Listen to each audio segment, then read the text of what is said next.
Ultra high strength concrete M100 concrete produce చేయగలిగాను నేను మా రీసెర్చ్లో. Indian standard code they are permitting to generate the concrete up to 60 megapascal. Grade పెరిగే కొద్ది cement quantity పెరగాలి, aggregate size తగ్గాలి. ఈ bureau of Indian standards head office New Delhi అండి. అందుకే ఎవ్రీ 20 yearsకి 30 yearsకి కోర్స్ని రివైజ్ చేస్తారు. అప్పటి వరకు లేనిటువంటి ఒక ఏరియాలో మనం రీసెర్చ్ చేసి we need to innovate a new thing, then only the doctor degree will be awarded. So అట్లా M100 కాంక్రీట్ మీద వర్క్ చేశాను నేను ఫస్ట్. తర్వాత ఇప్పుడు M120 M150 మీద వర్క్ చేస్తాను. ఎందుకంటే నాది 2010 నుంచి వర్క్ చేస్తాను M100 మీద. సో మీది నెట్ లో సెర్చ్ చేసినా సరే మీ నేమ్ వస్తుందండి. M100 కాంక్రీట్ కొట్టండి, నా పేరు కంపల్సరీ కనబడుతుంది. అర్జెంట్ గా నెట్ లో ఒకసారి సెర్చ్ చేశారు M100 కాంక్రీట్ అని కొట్టండి.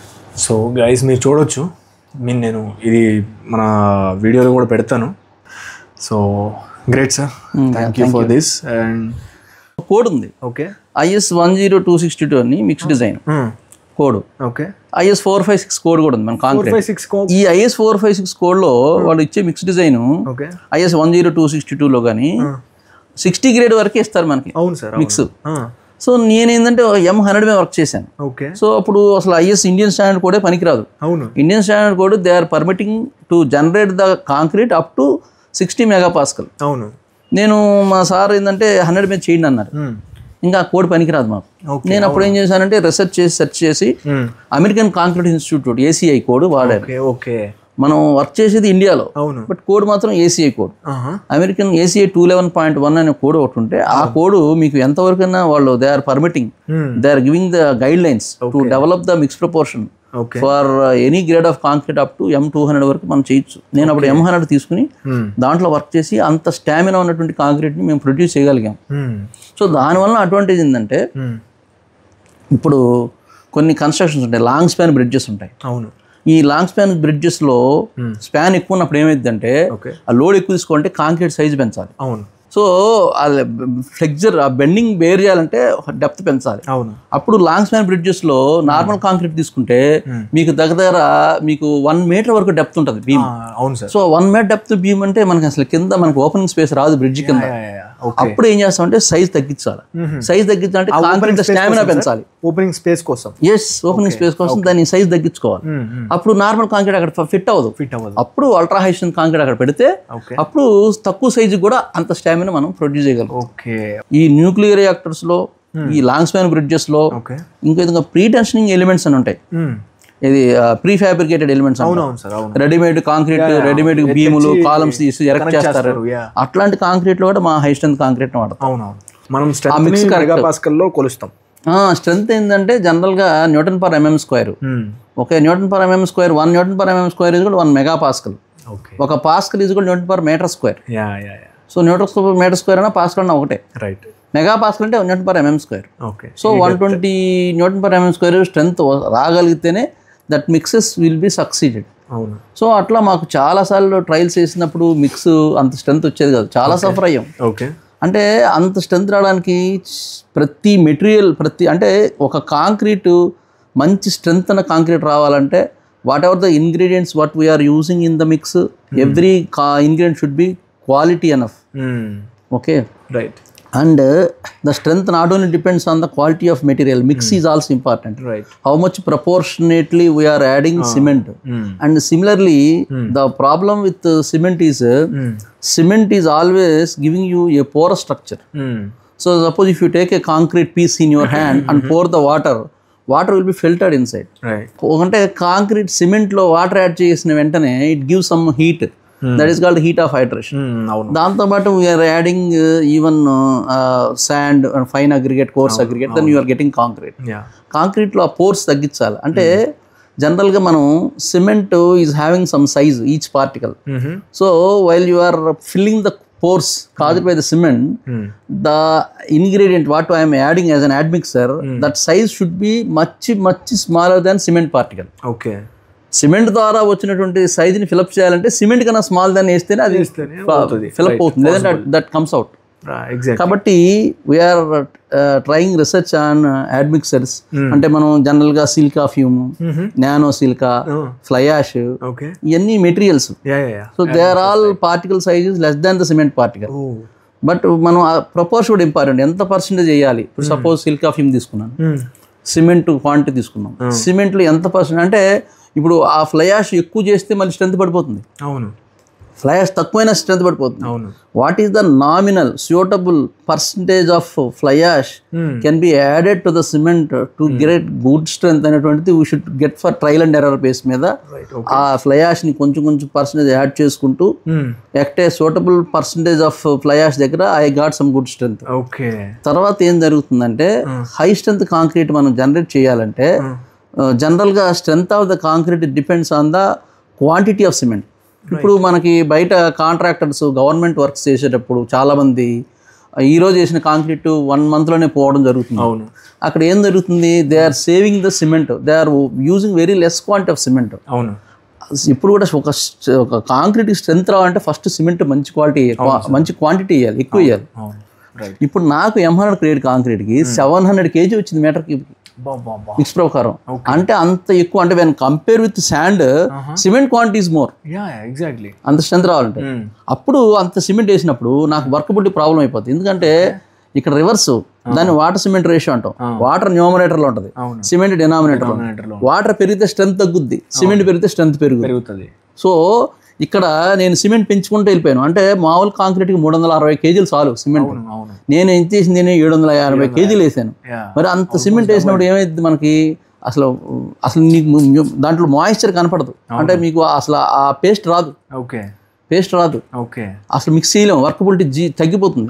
అప్పుడు దీనికి మళ్ళీ సోర్ ప్లాస్టైజర్స్, కెమికల్ అడ్మిక్సెస్, దానికి రియో బిల్డ్, కాన్ప్లాస్ట్ SP430 ఇట్లాంటివన్నీ మళ్ళీ నేను యాడ్ చేసి అప్పుడు దాన్ని మళ్ళీ మిక్స్ చేసి దీన్ని మళ్ళీ వర్కబిలిటీ, అంటే మనం ఫస్ట్ ఈ వర్కబిలిటీ చెక్ చేయాలి. కోర్స్ అగ్రిగేట్ చాలా ఇంపార్టెంట్. అవును. ఇప్పుడు మనం ఒక కాంక్రీట్ని లోడింగ్ కంపరేటివ్ టెస్టింగ్ మిషన్లో పెట్టి టెస్ట్ చేస్తున్నప్పుడు మనం టెస్ట్ చేసినప్పుడు లోడ్ కనుక ఆ కాంక్రీట్ అగ్రిగేట్ మీద పడింది త్వరగా ఫెయిల్ అవుతుంది. ఎందుకంటే ఇక్కడ మనకి కాంక్రీట్లో వీకెస్ట్ పార్టే అగ్రిగేట్ మోటార్ కంటే. సో ఇక్కడ మనం ఏం చేస్తారంటే జనరల్గా మనకి హై స్ట్రెంత్ కావాలనుకోండి ఈ అగ్రిగేట్ సైజుని తగ్గించుకోవాలి. మనం M10 గ్రేడ్ కాంక్రీట్ అంటాం, M15 అంటాం, M20 అంటాం, M25 గ్రేడ్ పెరిగే కొద్ది సిమెంట్ క్వాంటిటీ పెరగాలి, అగ్రిగేట్ సైజ్ తగ్గాలి. జస్ట్ రివర్స్ ఇది. ఇప్పుడు M10 గ్రేడ్ అనుకోండి 60 mm పెద్ద సైజు వాడతాం, M10 లీన్ మిక్స్ అంటాం. M15 అనుకోండి దాన్ని 20 mm సైజ్ తీసుకొస్తాం. M30 అనుకోండి దాన్ని 12 mm తీసుకొస్తాం. అంటే మీకు ఎక్కువ స్ట్రెంత్ కావాలంటే aggregate size తగ్గిపోవాలి.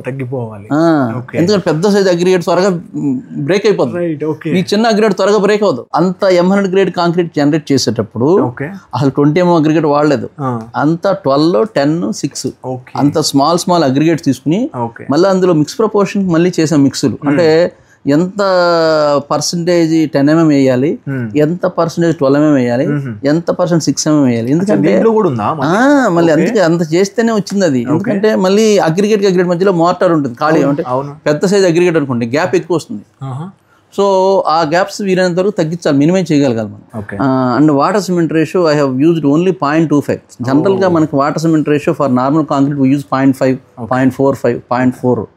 Once if the grade of concrete is increasing water cement ratio will be decreasing.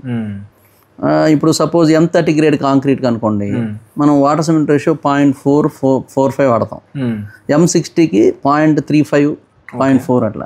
మాది M100 గ్రేడ్ కాంక్రీట్కి 0.25 వాడాం. Very low water cement ratio. Water cement ratio తగ్గితే will have more stamina, strength వస్తుంది. ఈ not to balance that mix proportion or water quantity బాగా తక్కువ ఉంది కాబట్టి దాన్ని బ్యాలెన్స్డ్గా కెమికల్ క్యూరింగ్ పీరియడ్ ఈ సేమ్ యాక్చువల్లీ. కాకపోతే ఇక్కడ ఏం జరుగుతుందంటే డ్రైయింగ్ పీరియడ్ ఉంటుంది. ఇప్పుడు today if I have casted the cube జనరల్గా 24 hours డ్రై అవుతుంది. So next day by the same time we can dismantle and we can keep the cube in the curing tank. That is the general process. మనకి ఇక్కడ కూడా అదే వస్తుంది. కానీ the only thing while I'm working with self compacting concrete, అక్కడ ఏమైతుందంటే the concrete will have more fluidity అంటే it flows on the floor. అంటే చాలా తక్కువ ఉంటుంది అసలు, అది మాయిశ్చర్ ఎక్కువ. సో అట్లాంటి కాంక్రీట్స్ డ్రైయింగ్ పీరియడ్ 24 hours సరిపోదు. అట్లాంటి కాంక్రీట్ 48 hours డ్రైయింగ్ పీరియడ్. ఈరోజు క్యాష్ చేస్తే క్యూబ్ 24 hours కూడా ఇంకా మెత్తగానే ఉంటుంది. డిస్మాండ్ చేసినట్టు కొంచెం వాటర్ లేదు కానీ అది ఆ సర్ఫేస్ అంతా ఎరోడ్ అవుతుంది. బట్ ఇప్పుడు హై రైజ్ బిల్డింగ్స్ లో నేను వర్క్ చేస్తున్నాను.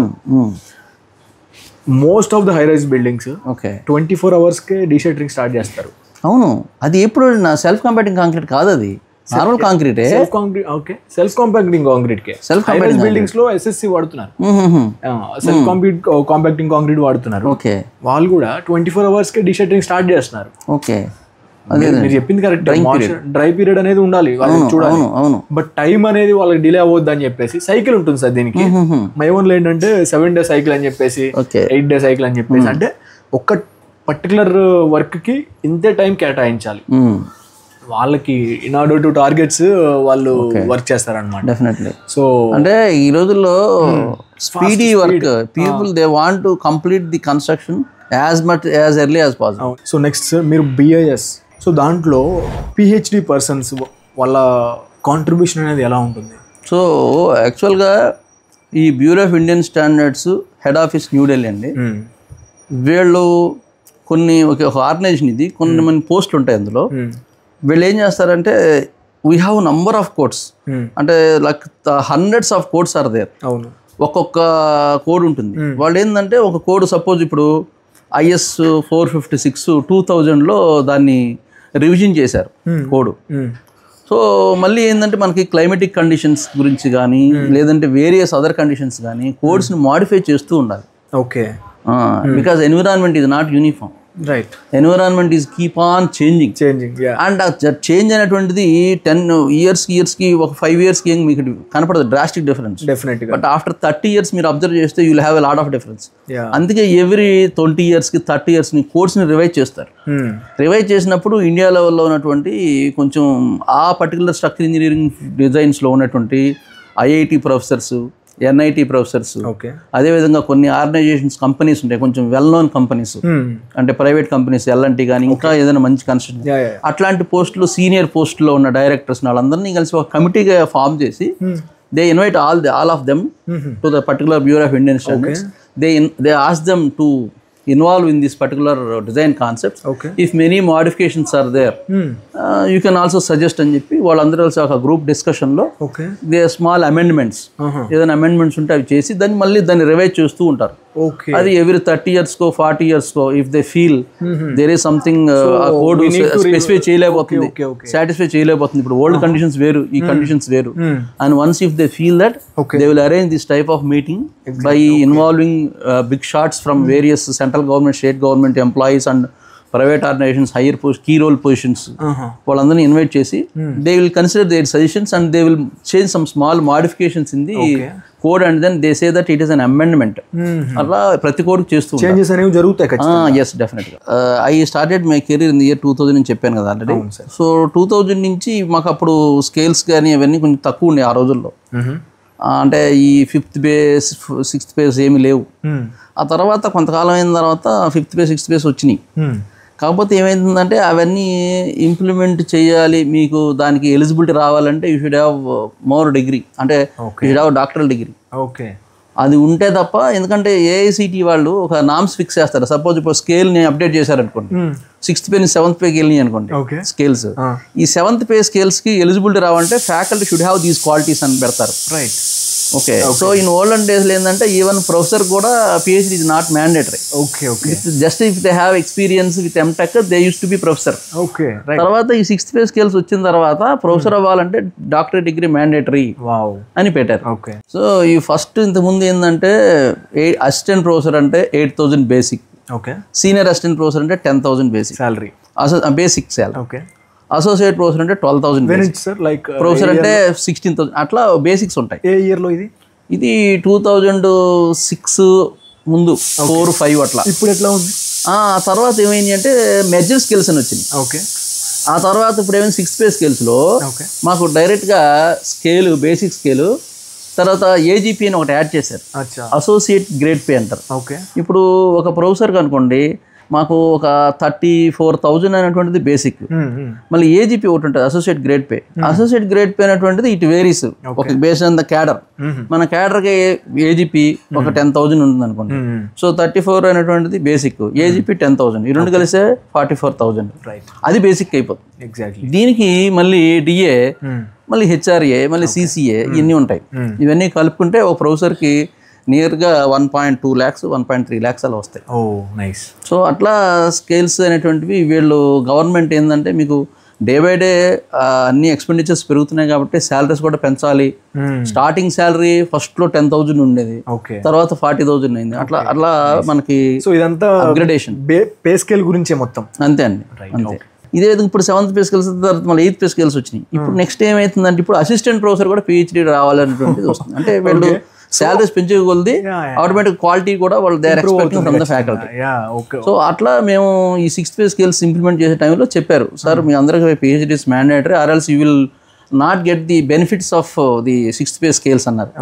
Then immediately we realized that is correct only for how long will be here with MTech degree. But once if in teaching profession, so అంటే వైల్ యూ ఆర్ డీలింగ్, మేము BTech students deal చేస్తాం, MTech students కూడా deal చేస్తాం. So BTech స్టూడెంట్స్కి deal చేయాలంటే జనరల్గా MTech సరిపోతుంది. అదే ఎంటెక్ స్టూడెంట్స్ డీల్ చేయాలంటే మనకు పిహెచ్డీ అవసరం. అంటే అది సో ఆ బేసిస్ మీద ఇంకా పిహెచ్డీ చేస్తే బెటర్ అనే ఉద్దేశంతో మేము రియలైజ్ అయ్యి 2010లో I registered my PhD at Andhra university. There luckily I got an excellent guide, a beautiful researcher, professor K Srinivasarao గారు.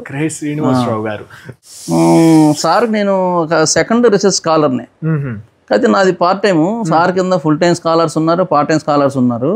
నేను వెళ్ళేటప్పుడు I was second research scholar under his guidance. నేను బయటకు వచ్చేప్పుడు నాకంటే ముందు ఒక 5 members సబ్మిట్ చేసేసారు. సో అట్లా అంటే ఆయన ఇప్పటి వరకు ఒక 20 డాక్టరేట్ డిగ్రీస్ అవార్డ్ చేస్తుంటారు. సో మా లక్ ఏంటంటే మా గైడ్ అట్లాంటి బ్యూటిఫుల్ ఒక ఎక్సలెంట్ పర్సన్ మాకు. ఎందుకంటే పిహెచ్డీస్ మాత్రం గైడ్ అనేటువంటిది అసలు మ్యాండేటరీ, అంటే వెరీ ఇంపార్టెంట్ గైడ్. తర్వాత ఈ రీసెర్చ్ అనేటువంటిది మేము చెయ్యాలి అనేటువంటి డిసైడ్ చేసిన తర్వాత ఆంధ్ర యూనివర్సిటీలో luckily I got PhD admission. So professor K Srinivasarao garu is my guide. Under his guidance I worked in ultra strength concrete. యాక్చువల్గా ఏంటంటే regarding concrete if you speak for a civil engineer, concrete is the major and basic material. ఇప్పుడు railway bridges మీరు చూస్తుంటారు, highway bridges చూస్తారు. Highway bridges అన్ని కాంక్రీట్తో ఉంటాయి, railway bridges అన్ని స్టీల్తో ఉంటాయి. ఇప్పుడు అబ్జర్వ్ చేశారా? అంటే రైల్వే బ్రిడ్జెస్ అంటే చిన్న చిన్న కాదు, పెద్ద బ్రిడ్జెస్, మేజర్ బ్రిడ్జెస్ అన్ని రైల్వేస్ అన్ని స్టీలే ఉంటాయి. They do not provide concrete. అంటే కాంక్రీట్ స్ట్రెంత్ ఎంత అంటే 30 MPa. మన వాడిది M30 కాంక్రీట్. వైబ్రేషన్ అనేది ఎక్కువ తీసుకోదు కదా సార్. అంటే దాని స్ట్రెంత్ చెప్తున్నా, స్ట్రెంత్ పాయింట్ ఆఫ్ వ్యూలో కాంక్రీట్ కి 30 MPa ఉంటుంది. Okay, steel 250 steel, 415 steel, 500 steel. అంటే అందులో లీస్ట్ 250 MPa ఉన్నాయి. ఎక్కడ 30 MPa ఎక్కడ? So 8 times stamina for steel is more than the concrete. కాబట్టి రైల్వే బ్రిడ్జెస్ ఏంటంటే, రైల్వేస్ ఏంటంటే హెవీ లోడ్. సో ఆ లోడ్స్ కాంక్రీట్ ఫ్లెక్చర్లు బేర్ చేయలేవు. అందు గురించి ఏమైందంటే రైల్వే బ్రిడ్జెస్ అన్ని కూడా స్టీల్ పెడతారు. ఎందుకంటే the compressive strength or flexural strength of steel is much more than compressive strength of the concrete. Paper publish చేశారు మీరు 100 గ్రేడ్ కాంక్రీట్ గురించి. సో ఆ టైంలో ఆ పేపర్ ఎలా సబ్మిట్ చేశారు మీరు? పబ్లిష్ చేశారు while getting the PhD degree. ఈ మినిమం మ్యాండేటరీ మాకు ఏంటంటే, ఏ యూనివర్సిటీలో అయినా if you want to get PhD degree మీకు మినిమం ఒక 3 publications ఉండాలి. They must be from SCI indexed journals, Scopus indexed journals, Web of Science journals, UGC care journals. ఇట్లా different journals ఉంటాయి. సో మాకు ఒక పిహెచ్డి డిగ్రీ ఒక university ఇవ్వాలంటే minimum ఒక్కొక్క యూనివర్సిటీ ఒక గైడ్ లైన్స్ ఉంటాయి. మీకు minimum 3 SCI Scopus index journals ఉండాలి, లేకపోతే 2 స్కోపస్ ఉండాలి, లేకపోతే 1 SCI ఒక స్కోపస్ ఉండాలి అని గైడ్ లైన్స్ ఇస్తారు. So by following the guide lines, whatever the work which we carry out during the progress of our PhD work, that must be submitted as a paper. And then ఆ paper publish అయిన తర్వాత that should be shown to the committee, మా రివ్యూవల్ committee. Then they will accept it, then will submit the thesis work. Okay. So ఇక్కడ ఏంటంటే నేను PhD చేస్తున్నప్పుడు ఇట్లానే ఒక 4-5 పేపర్స్ రాసి ఒక్కొక్క పేపర్, ఒకటేమో Indian concrete journal, that is actually SCA journal, then journal of structure engineering, అట్లా కొంచెం మంచి వెల్ ఫేమస్ ఉన్న జర్నల్స్ పబ్లిష్ చేస్తే that will be added advantage for me to get my PhD degree. ఓ process ఉంటుంది దానికి కూడా, లైక్ ఇలా అప్రోచ్ అయ్యాను ఇలా అయింది అని చెప్పేసి అది ఎక్స్ప్లెయిన్ చేయగలరా? అంటే యాక్చువల్గా మనం ఏదన్నా ఒక స్కోపస్ ఇండెక్స్ జర్నల్స్కి ఒక పేపర్ ఈరోజు పంపామనుకోండి, it will be at review stage actually. So there are some members in the committee, reviewers అంటారు వాళ్ళని. Okay. So every organization will have some reviewers. Okay. Whatever the paper which is sent to them, they will forward the paper to the reviewers. Okay. Our reviewers, they will open my paper and then they will see. Okay అయితే they will give some comments to the journal publisher. ఆ journal publisher పంపిస్తారు. లేదంటే sometimes they will ask some corrections in the paper. So అంతా corrections వచ్చి మళ్ళీ వాళ్ళు నాకు intimate చేస్తారు, సార్ మీ పేపర్స్లో so we have found some corrections here, please update the corrections and again resend. అదేంటంటే మనం వాళ్ళ పేపర్ పంపాలి, దాన్ని మళ్ళీ వాళ్ళు రివ్యూవర్స్ పంపాలి, రివ్యూవర్స్ చూసిన తర్వాత దాని మీద కొన్ని కామెంట్స్ ఇస్తారు, ఆ కామెంట్స్ మళ్ళీ మనం క్యారీ ఫార్వర్డ్ చేసిన తర్వాత అవి చూసి మనం will try to implement those corrections what ever they suggested, again it will B recent to them. ఇదంతా ఒక 1 year పడుతుంది ప్రాసెస్. ఈ రోజు నేను ఒక పేపర్ పంపిస్తే వాళ్ళు దాన్ని రివ్యూ చేసి మనం వాళ్ళు ఇచ్చిన కరెక్షన్స్ అని మనం మళ్ళీ అప్లై చేసి వాళ్ళు పంపించి they feel happy and finally they will intimate, yes sir your paper has been accepted for publication. ఇది జరగడానికి 1 year పట్టచ్చు, 1.5 year పట్టచ్చు. So we need patience. ఎందుకంటే అది కొన్ని బాగా డిమాండ్ ఉన్న జర్నల్స్ అనుకోండి, they receive lots of papers డెఫినెట్గా. సో ఆటోమేటిక్లీ జామ్ అన్ని పేపర్స్ ఒక దగ్గరికి వెళ్ళేటప్పటికి it takes time for us to clear my paper. కొన్ని జర్నల్స్ ఖాళీగా ఉంటాయి, అంత డిమాండ్ ఉండదు, అట్లాంటి జర్నల్స్ ఎర్లీగా పబ్లిష్ చేస్తాం. ఓకే సార్, మీకు పిహెచ్డి కంప్లీట్ చేయడానికి ఎన్ని ఇయర్స్ పట్టింది సార్? స్టార్టింగ్ నేనైతే దగ్గర 8 years తీసుకున్నాను. 8 years. Actually, because there are 2 types of PhD admissions. One is the full-time scholars, the other is the part-time scholar. Okay. Full-time scholars ఏంటంటే they will be completely inside the university or inside the IIT. From morning to evening, they will completely spare time only to continue their research work. So that is why they can complete the work within 3 years. అంటే ప్రతి university కూడా minimum 3 years ఇస్తుంది PhD minimum. Maximum it will be extended up to 10 years 12 years also, but minimum 3 years లోపల nobody can submit the thesis. So అట్లా full time scholars అందరికి 3 years 4 years 5 years అయిపోతుంది. As I have applied for part time PhD. Part time PhD అంటే మీరు అన్నట్లు నేను 2 చేయాలి. So you need to continue my PhD work and you need to continue my job here profession. So that is why it gets delayed. So that's why I took time of 8 years to complete my PhD. Okay. So sir BTech అయిపోయిన తర్వాత మాకంటే మేము BTech చేసాము. Okay. So మాకు ECET EAMCET తప్ప ఇంకేం తెలియదు. MTech తర్వాత పిహెచ్డిలోకి ఎంటర్ అవ్వాలన్నా ఎంట్రన్స్ ఎగ్జామ్ ఏంటి దానికి? యాక్చువల్గా అనేది బీటెక్. అవును, ఏ బ్రాంచ్లో అయినా బీటెక్ అయిపోయిన వెంటనే మనం హైయర్ స్టడీస్ పోస్ట్ గ్రాడ్యుయేషన్ చేయాలంటే విత్ ఇన్ ఇండియాలో మనం చేయాలంటే there are 2 ways here. First one ఏంటంటే గేట్ ఎగ్జామినేషన్. గేట్ రాసిన తర్వాత you will get selected in IITs or NITs to continue your PhD sorry MTech. అక్కడ మీకు ఎంటెక్ చేస్తే మీకు స్టైఫండ్ వస్తుంది, that is okay. Second one PG CET అని ఒకటి ఉంది. ఇది పీజీ సెట్ అంటే మన ఆంధ్ర వరకే. ఆంధ్ర వరకు బీటెక్ అయిపోయిన క్యాండిడేట్స్ ఎంటెక్ చేయాలంటే they have to be qualified in PG set. Based on the rank allocated, you will get the admission for MTech program in any universities. ఈ 2 ద్వారా మనం ఎంటెక్ చేస్తాం.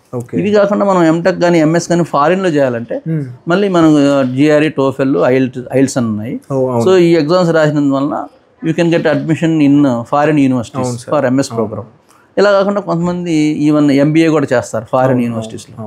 సో అట్లా హయ్యర్ స్టడీస్ చేయాలంటే ఇండియాలో అయితే ఈ 2 ఎగ్జామ్స్, ఫారిన్లో అయితే ఆ ఎగ్జామ్స్ రాసి somehow people they can do PGs. నేను కెరీర్ స్టార్ట్ చేసినప్పుడు IS 456 1987 టీచ్ చేసాను పిల్లలకి. మొన్న 2000 కోడ్ IS 456 2000 కోడ్, అది దాని మీద 2000 అని ఉంటుంది, బట్ అది పబ్లిక్లోకి వచ్చేటప్పుడు 2004-05 అయింది. 2000లో రాదు అది.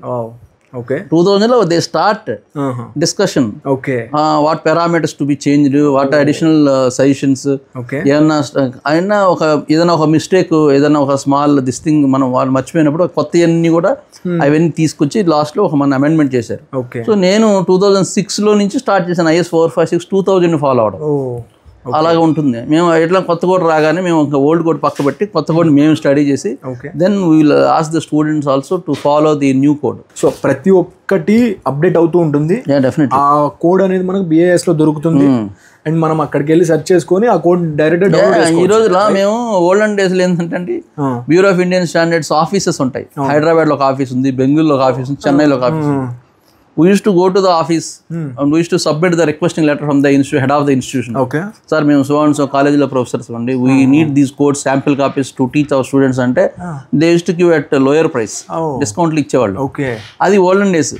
ఇప్పుడు అంతా నెట్ డౌన్లోడింగ్ అంతా మనం ఎవరు కూడా కోడ్ ఓన్ గా పర్చేస్ చేయట్లేదు. ఇలా కొట్టగానే మొత్తం PDF కాపీస్ వచ్చేస్తున్నాయి. People are taking printouts and then we are using them. Exactly sir. Main స్టూడెంట్స్కి తెలియంది ఒక స్ట్రక్చరల్ ఇంజనీర్ వర్క్ ఏంటి? ఈ రోజుల్లో ప్రతి ఒక్కరు in a life span they go for construction. Everybody maybe వాళ్ళు కొంతకాలం టెంపరీగా రెంటెడ్ హౌస్లో ఉంటారు కాబట్టి but everybody will get a chance to go for their own construction. అవును సార్. ఏదైనా ఒక హౌస్ కన్స్ట్రక్షన్ చేయాలంటే first of all let us have the land. Then మనకు ఉన్నటువంటి 100 గజాలు 150 గజాలు 200 గజాల స్థలంలో what is the plan actually which we can insert inside the plan. ఆ పర్టికులర్ దానికి ఏంటంటే ఈ రోజుల్లో అంతా డబుల్ బెడ్రూమ్ అనేటువంటిది కామన్ అయిపోయింది. ఓల్డెన్ డేస్లో we use to go for single bedroom. ఈ రోజుల్లో చిన్న ఫ్యామిలీ కూడా డబుల్ బెడ్రూమ్ ప్రిఫర్ చేస్తాం. 3, 4, 5 బెడ్రూమ్స్ ఇంక్రీజ్ అవుతున్నాయి. అందు గురించి మినిమం డబుల్ బెడ్రూమ్ అయిపోయింది. సో మనకి ఏంటంటే వాస్తు శాస్త్రం చాలా important. While you are designing the first step ఏంటంటే మనకు రాగానే ఒక ఫస్ట్ ప్లాట్లో అది east facing plot, west facing plot, south facing plot. Based on the facing we can have the appropriate plan accordingly. So ఇప్పుడు ఈస్ట్ ఫేసింగ్ ప్లాన్ అనుకోండి, plot ఒకలాగా వస్తుంది ప్లాన్. అదేవిధంగా నార్త్ ఫేసింగ్ ప్లాట్ అనుకోండి, ప్లాన్ మారిపోతుంది. So మనకి ఏంటంటే plan వేసేటప్పుడు ఈశాన్యం, ఆగ్నేయం, నైరుతి, వాయువ్యం ఇవన్నీ కూడా మనకు వాస్తులో వస్తాయి. సో కిచెన్ రూమ్ ఏ పక్కకి వెళ్ళాలి, master bedroom, children bedroom, okay, like wise puja room, ఇవన్నీ కూడా ఎక్కడ ఏది ఉండాలంటే based on the vastu. So first step ఏంటంటే will prepare the plan based on the vastu. Then అది అయిన తర్వాత ఏంటంటే based on the requirements of the client. Client ఏంటంటే నాకు 150 గజాల్లో ఈ రూములు కావాలంటాడు. సో ఆ రూములు పెట్టడానికి మనం దాన్ని ప్లాన్ని యాజ్ పర్ వాస్తు సెటరేట్ చేస్తాం. That is the first step. So అది అయిపోయిన తర్వాత ఏమైందంటే we have to go for structural design. దీన్ని మనం లోడ్ క్యాలిక్యులేషన్ స్టార్ట్ చేసి అంటే ఎన్ని ఫ్లోర్స్ కావాలి, whether he wants G+1 or G+2 or G+3. Next is it for commercial purpose or is it for residential purpose or is it for official purpose like ఆఫీసా అనేటువంటిది based on that will have the loading. So మనం ఏం చేస్తామంటే వాళ్ళు purpose ఇచ్చిన తర్వాత plan ready అయిన తర్వాత లోడ్స్ క్యాలిక్యులేట్ చేసుకుంటూ వచ్చి top to bottom then will do designing of column, beam, slab, foundation, everything. ఆ ఫౌండేషన్ కూడా ఇప్పుడు ఈ రోజున మనం కన్స్ట్రక్ట్ చేసేది G+2 అనుకోండి. మన క్లయింట్ ఏం చేస్తాడు, సార్ నేను ఫ్యూచర్లో ఇంకో 2 ఫ్లోర్లు వేసుకున్నట్టుగా మాకు డిజైన్ చేయమంటారు. అంటే మనం ఇప్పుడు G+4కి చేయాలంటే ఎంత అంటే ఫ్యూచర్లో మనం we cannot increase the foundation. Foundation దాన్ని మనం టచ్ చేయలేము, నెక్స్ట్ పైన వెళ్ళాలి తప్ప. సో మనం ఇప్పుడే G+4కి what is the suitable foundation. జనరల్గా ఏంటంటే బిల్డింగ్ హైట్ పెరిగే కొద్ది ఫౌండేషన్ డెప్త్ పెంచాలి. ఎందుకంటే counterfort, suppose this is all buildings are vertical cantilevers. When it is subjected to lateral loading by the wind, they have chances to get tilting. Tilt అవుతుంది wind load. So ఇప్పుడు height తక్కువ ఉన్నప్పుడు మీకు tilting చాలా తక్కువ వస్తుంది building. Height పెరిగే కొద్ది టిల్టింగ్ పెరుగుతుంది, అంటే ఈజీగా టిల్ట్ అయిపోతుంది బిల్డింగ్. సో అది అవాయిడ్ చేయాలంటే డెప్త్ ఆఫ్ ఫౌండేషన్ పెంచాలి. So depth of foundation is purely depending on the height of the building. ఒక స్ట్రక్చర్ మీద సార్ ఎన్ని టైప్స్ ఆఫ్ లోడ్స్ అనేవి యాక్ట్ అవుతాయి? యాక్చువల్గా ఏదైనా ఒక స్ట్రక్చర్ తీసుకున్నప్పుడు major load will be dead load, next live load. These dead loads and live loads are vertically acting loads. Dead load should be considered, live load should be considered, wind load and seismic load.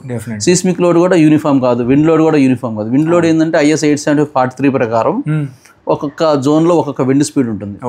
Specially for coastal areas ఉన్నాయనుకోండి, మనం వైజాగ్ నుంచి ఇటు చెన్నై వరకు ఈ అన్ని coastal ఏరియాస్లో you'll have more wind speeds.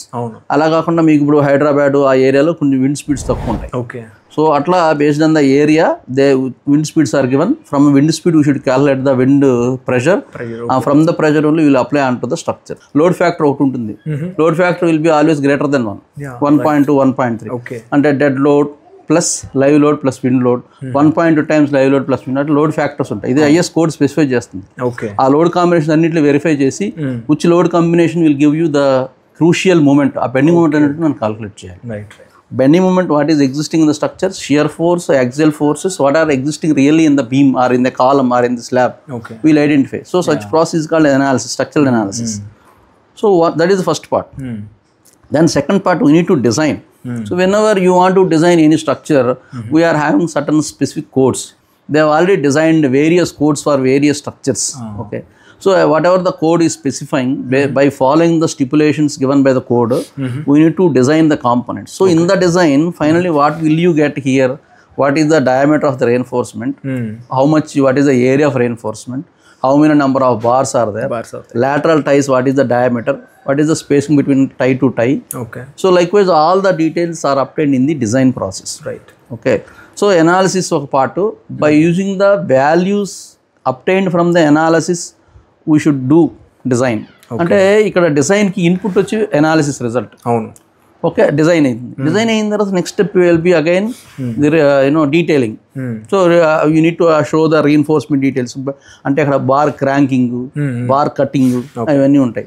So ఇట్లా load calculations అంటే ఫస్ట్ ప్లాన్, స్ట్రక్చరల్ ఇంజనీరింగ్ లో first step planning, then load calculations, next analysis, next design, next drawings, detailings, and the last step is estimation. Estimation అంటే suppose నేను ఒక building కట్టాలనుకున్నప్పుడు మనకి estimation ముందు అవసరం. లేదంటే మనం వర్క్ స్టార్ట్ చేసి అదేమో 20 లక్షలు అయితే మన దగ్గర 2 లక్షలు ఉన్నప్పుడు మనం ఇబ్బంది పడిపోతాం. మనం ఏదైనా ఒక స్ట్రక్చర్ స్టార్ట్ చేసినప్పుడు what is the approximate total cost of the structure, if you know, then I can have all the money arrangement everything, then can start doing the work. ఇది కూడా ఒక స్ట్రక్చరల్ ఇంజనీరింగ్. స్ట్రక్చరల్ ఇంజనీరింగ్ లో ఎన్ని వస్తాయి మీకు, starting from plan of the building to total cost estimation. These are all the different stages involved in the structural engineering. అంటే చాలా మంది నుంచి కంప్లైంట్ ఏంటంటే మన దగ్గర సరైన ఫ్యాకల్టీ లేరు అనేది ఒక కంప్లైంట్ వస్తుంది స్టూడెంట్స్ దగ్గర నుంచి. అంటే అక్కడ ఇప్పుడు ప్రజెంట్ ఉన్న సిచ్యువేషన్ ఎలా ఉంటుందంటే అండి, ఏ స్టూడెంట్ కూడా, because while I use to take classes for final years, general మేము అడిగే ఒక క్వశ్చన్ ఏంటంటే, what will you do after BTech? మేము అందరిని అడుగుతాం స్టూడెంట్స్ యూజువల్గా, మీరు ఏం చేస్తారండి, what is your goal, what you want to do? Nobody, none of the student in the class they say that I will become a teacher, because they are scared, right, they are hesitating to become a teacher. Okay. So కాబట్టి teaching ప్రొఫెషన్స్కి వచ్చే వాళ్ళు చాలా rare, తక్కువ. Majority of the people they want to be in construction site or in software site or in some other field other than teaching profession. దాని గురించి teaching లో మాకు అప్పుడు ఇట్లాంటి స్కేర్సిటీ వస్తుంది, teachers we don't get sufficient number. But మీరు ఒక grade college చూసుకుంటే, థర్డ్ గ్రేడ్ అంటే కాలేజెస్ ని ఎన్ని గ్రేడ్స్ గా మీరు డివైడ్ చేస్తారు? సో యాక్చువల్గా ఏమైతుందంటే అండి, మనకి 3 వెరైటీస్ చూసుకుంటామండి. ఫస్ట్ ఏంటంటే గవర్నమెంట్ ఇన్స్టిట్యూషన్స్. ఓకే. గవర్నమెంట్ ఇన్స్టిట్యూషన్స్లో అడ్వాంటేజ్ ఏంటంటే, టీచింగ్ కెరీర్ కానీ రీసెర్చ్ పాయింట్ ఆఫ్ వ్యూలో will have beautiful opportunity. Right. Because all sophisticated equipment, okay, and the infrastructure, whatever is there in the department or in the university, will be encouraging us to do research. Exactly. And enta costly equipment aina they will have it. Right. So definitely it will be very much inspirative for us to continue our research in an advanced areas. Right. So such way university working లేదంటే IITs ఎన్ఐటీస్లో working ఏంటంటే అదే advantage. మన career బాగుంటుంది. People you can work till evening night 10 o'clock 9 o'clock. Also people professors they use to work to continue the research work. In addition to that, even scholars also they will stay there throughout the night in the department. So vigorous research IITs NITs university జరిగినంత private college జరగదు. So మన career బాగుండాలి, మన ప్రొఫెషన్లో మనం high లెవెల్కి వెళ్ళాలంటే that is the best place. That is the first one. Right. Second ఏంటంటే ప్రైవేట్ ఇంజనీరింగ్ కాలేజ్లో కూడా we have some grades like first grade college. అంటే కొన్ని బ్యూటిఫుల్ కాలేజ్లో where they have got NBA, they have got NAAC accreditation, they are having university autonomous status. అట్లాంటి కాలేజీలు ఏంటంటే good infrastructure ఉంటుంది. రైట్. సో ప్రైవేట్ కాలేజీల్లో మేము వర్క్ చేస్తున్నాం కాబట్టి మేము మళ్ళీ ప్రైవేట్ కాలేజీలో ద బెస్ట్ ఏంటి అనేటువంటిది చూసేసుకుంటాం. రైట్. సో ఆ విధంగానే నేను వర్క్ చేసిన కాలేజీలు అన్నింటిలో కూడా KL యూనివర్సిటీ కానీ, PUP Siddhartha institute of technology కానీ, గుడ్లవల్లేరు కానీ కూడా మంచి well established colleges wear they have good facilities for the research orient. అట్లాగా కొన్ని సెకండ్ గ్రేడ్ కాలేజీలు, కొన్ని థర్డ్ గ్రేడ్ కాలేజీలు ఉంటాయి. అట్లాంటి కాలేజీలో ఒకవేళ ఏముందో they may pay good salary, that may be temporary. That will not give full satisfaction for hour career. మనం అలా ఆగిపోతాం అంతే. ఎగ్జాక్ట్లీ. సో టెక్నికల్గా మనం డెవలప్ అవ్వలేము, మన కెరీర్లో కూడా అంత ఎఫెక్టివ్నెస్ ఉండదు. కాబట్టి అట్లాంటి కాలేజ్ మేము జనరల్కి వెళ్ళాం. తెలివైన వాళ్ళు ఎవరైనా జనరల్కి వెళ్ళరు. ఓకే. ఎందుకంటే మనం ఇక్కడ నుంచి ఇంకో కాలేజ్ షిఫ్ట్ అయ్యేటప్పుడు దీనికన్నా బెటర్ కాలేజ్కి వెళ్ళాలి తప్ప దీనికన్నా ఇంకా లో గ్రేడ్ కాలేజ్కి వెళ్తే మన కెరీర్ అక్కడికి స్టాప్ అయిపోతుంది. ఓకే. What about students? మనం స్టూడెంట్స్ గురించి మెయిన్లీ మాట్లాడుకుంటే ఇప్పుడు ఆ ఫస్ట్ గ్రేడ్ కాలేజ్ ఏదైతే ఉందో ఆ కాలేజ్ లో ఫీజు ఎంత ఉండొచ్చు? Third grade college comparatively second grade. ఇక్కడ యాక్చువల్గా ఏమవుతుందంటే కొన్ని కాలేజ్లో ఫీజు ఎక్కువ ఉంటుంది. ఎందుకంటే they are maintaining standards, good quality faculty members they have and good infrastructure they have, good facilities they are providing. కాబట్టి they are charging more fee. కొన్ని కాలేజీలో అవే ఉండవు. What are the facilities they are providing in order to satisfy them they are charging more. కొన్ని కాలేజీలు తక్కువ ఉంటాయి. ఇప్పుడు స్టూడెంట్ ఒకసారి అడ్మిషన్ తీసుకునేటప్పుడు వాళ్ళు ఇవన్నీ కన్సిడర్ చేసుకోవాలి. ఎందుకంటే ఈ రోజుల్లో అసలు క్యాంపస్ ఇంటర్వ్యూస్ ప్రొవైడ్ చేయని కాలేజీ అంటుండేది ఏది ఉండదు. అవును. సో ఎంత చిన్న హ్యామ్లెట్ కాలేజ్ అయినా ఎంత పూర్ కాలేజ్ అయినా సరే వాళ్ళు క్యాంపస్ ప్రతి పేరెంట్ ఈ రోజులు అడుగుతున్నారు. పేరెంట్ ఒక అడ్మిషన్కి వచ్చినప్పుడు కానీ లేదంటే ఒక వెబ్ కౌన్సిలింగ్ అటెండ్ అవుతున్నప్పుడు కానీ అసలు క్యాంపస్ సెంటర్స్ ఉన్నాయా లేవా ఈ కాలేజ్కి అంటే ఆయన ఇల్లిటరేట్ అయినా సరే ఆ క్వశ్చన్ అడుగుతున్నారు. అంటే వాళ్ళకి అంత అవేర్నెస్ ఉంది. ఒకప్పుడు మేము చదువుకున్న రోజుల్లో అసలు క్యాంపస్ సెంటర్స్ అంటే ఏంటి తెలిసేది కదా. సో ఇప్పుడు అందు గురించి అవి ఉన్న కాలేజీలో జాయిన్ అవుతున్నారు. కానీ ఇక్కడ ఏంటంటే స్టూడెంట్స్కి ఇంతకుముందు గవర్నమెంట్ కానీ ఫీజు రీఎంబర్స్మెంట్ అనేటువంటిది పెట్టారు. ఆ ఫీజు రీఎంబర్స్మెంట్లో 100% ఫీజు రీఎంబర్స్మెంట్ ఇస్తున్నారు. కాబట్టి స్టూడెంట్స్ అందరూ కూడా ఎలాగో ఫీజు రీఎంబర్స్మెంట్ గవర్నమెంట్ ఇస్తుంది కాబట్టి ఎక్కువ ఫీజు ఉన్నా పర్వాలేదు మనకి అనేటువంటి మంచి కాలేజీలో జాయిన్ అయ్యేవాడు. ఓకే. ఇంటర్ కంప్లీట్ అయింది నాది, లేదంటే నేను బీటెక్ అనేది నేను చేయాలి ఒక పర్టికులర్ కాలేజ్లో పర్టికులర్ యూనివర్సిటీలో చేయాలనుకుంటున్నాను. What I should do? ఇప్పుడు యాక్చువల్గా ఏమవుతుందంటే కొంతమంది స్టూడెంట్స్ 10th వరకు యూనిఫామ్కి వచ్చిన 10th నుంచి some students are joining in intermediate courses, some students are going for polytechnic. ఆ పాలిటెక్నిక్ వెళ్ళాలంటే పాలిసెట్ రాసి పాలిటెక్నిక్ వెళ్తారు. వాళ్ళు ఏంటంటే అక్కడి నుంచే టెక్నికల్ కోర్స్ అనేటువంటి స్టార్ట్ అవుతుంది పాలిటెక్నిక్. కాబట్టి when compare with students coming from intermediate, the students coming from polytechnic will have more knowledge technically related to the concern branch of engineering. Right. ఇప్పుడు సివిల్ ఇంజనీరింగ్ అనుకోండి for example, inter నుంచి వచ్చిన స్టూడెంట్స్కి ఈ first ఇయర్లోనే civil start అవుతుంది. ఈ first intermediate 2 years కూడా they study only maths, physics, chemistry. Exactly. అలా కాకుండా పాలిటెక్నిక్ ఏంటంటే ఆ ఫస్ట్ ఇయర్ నుంచి సివిల్ ఇంజనీరింగ్ స్టార్ట్ అవుతుంది. అవును సార్. కాబట్టి లాటరల్ ఎంట్రీ స్టూడెంట్స్ అని ఇప్పుడు యాక్చువల్గా ప్రైవేట్ కాలేజెస్ అన్నింటిలో ఇప్పుడు ఇంటర్ ద్వారా వెళ్ళిన వాళ్ళు ఫస్ట్ ఇయర్ జాయిన్ అయితే డిప్లొమా నుంచి వచ్చిన వాళ్ళు సెకండ్ ఇయర్లో జాయిన్ అవుతారు. వీళ్ళకి 2+4 వాళ్ళకి 3+3, ఎవరికైనా 6 years పెడుతుంది ఇంటర్ ప్లస్ ఇంజనీరింగ్. సో డెఫినెట్గా వాళ్ళ పెర్ఫార్మెన్స్ చాలా బాగుంటుంది. ఎందుకంటే వాళ్ళు 3 years నుంచి సివిల్ ఇంజనీరింగ్ ఫీల్డ్లోనే ఉన్నారు. సో సివిల్ ఇంజనీరింగ్ సబ్జెక్ట్స్ అన్నింటిలో కూడా అవేర్నెస్ ఉంది. వాళ్ళు దాని మీద ఆల్రెడీ వర్క్ చేశారు. So they have some knowledge related to civil engineering subjects. ఈ ఇంటర్మీడియట్ వచ్చిన వాళ్ళకి ఏమైందంటే అప్పుడే ఫస్ట్ టైం అవడంతో వాళ్ళు పెర్ఫార్మెన్స్ చేసినందుకు వీళ్ళు పెర్ఫార్మ్ చేయలేరు. రైట్. ఎగ్జాక్ట్లీ. కాబట్టి సో లాటరల్ ఎంట్రీ డిప్లొమా ద్వారా వచ్చిన పిల్లలకి ఎప్పుడు కూడా మంచి నాలెడ్జ్ ఉంటుంది. ఈవెన్ క్యాంపస్ ఇంటర్వ్యూస్లో కూడా అలాంటి స్టూడెంట్స్ ఎక్కువ మంది సెలెక్ట్ అవుతున్నారు. ఓకే. కానీ కొన్ని బ్రాంచెస్ ఎలా ఉన్నాయంటే ఫర్ ఎగ్జాంపుల్ ఇప్పుడు కంప్యూటర్ సైన్స్ ఉంది, సిఎస్సి. ఈ సిఎస్సిలో ఏం జరుగుతుందంటే ఇప్పుడు రెగ్యులర్గా ఒక కాలేజీలో ఒక 4 sections ఉన్నాయనుకోండి సిఎస్సి, 4 × 60 240 మంది స్టూడెంట్స్. ఈ 240 స్టూడెంట్స్ ఇంటర్మీడియట్ ద్వారా వచ్చిన వాళ్ళు జాయిన్ అవుతారు. లాటరల్ ఎంట్రీ స్టూడెంట్స్కి ఏంటంటే ఒక 10% ఉంటుంది అడ్మిషన్స్. చాలా తక్కువ. అంటే 240 seats ఉన్నా కూడా 24 లేదా 20% అంటే 48 members జాయిన్ అవ్వాలి అంతే. అన్ని కాలేజీలు అంతే 20% అడ్మిషన్స్. 20% లాటరల్ ఎంట్రీ ఎక్కువ ఉండదు. సో 20% అంటే ఎంత మీకు ఈ 4 sections మీద 240లో 20% అంటే 48.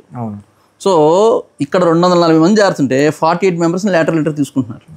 సో వాళ్ళకి డిమాండ్ కాంపిటీషన్ ఎక్కువ ఉంటుంది.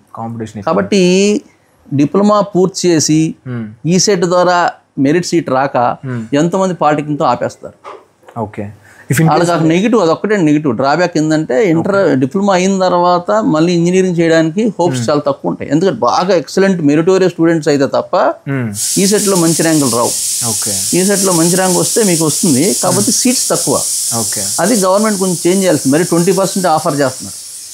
ఆ ప్రాబ్లం సివిల్, మెకానికల్, ఎలక్ట్రికల్ ఉండదు. అయితే ఇది చేంజ్ చేయాల్సిందంట. చేంజ్ చేస్తే మంచిది. ఎందుకంటే పాపం చదువుకునే పిల్లలు ఇప్పుడు ఇంజనీరింగ్ చేసే ఉద్దేశంతో పాలిటెక్నిక్ చేస్తారు. అవును. కానీ పాలిటెక్నిక్ చేసి మళ్ళీ ఇంజనీరింగ్ రావడానికి చాలా తక్కువ సీట్లు ఉంటున్నాయి. ఇప్పుడు అందులో ఇంకా మేనేజ్మెంట్ సీట్స్ కూడా ఉండవు. మేనేజ్మెంట్ సీట్స్ ఫస్ట్ ఇయర్లో ఫిల్అప్ అయిపోతాయి డెఫినెట్గా.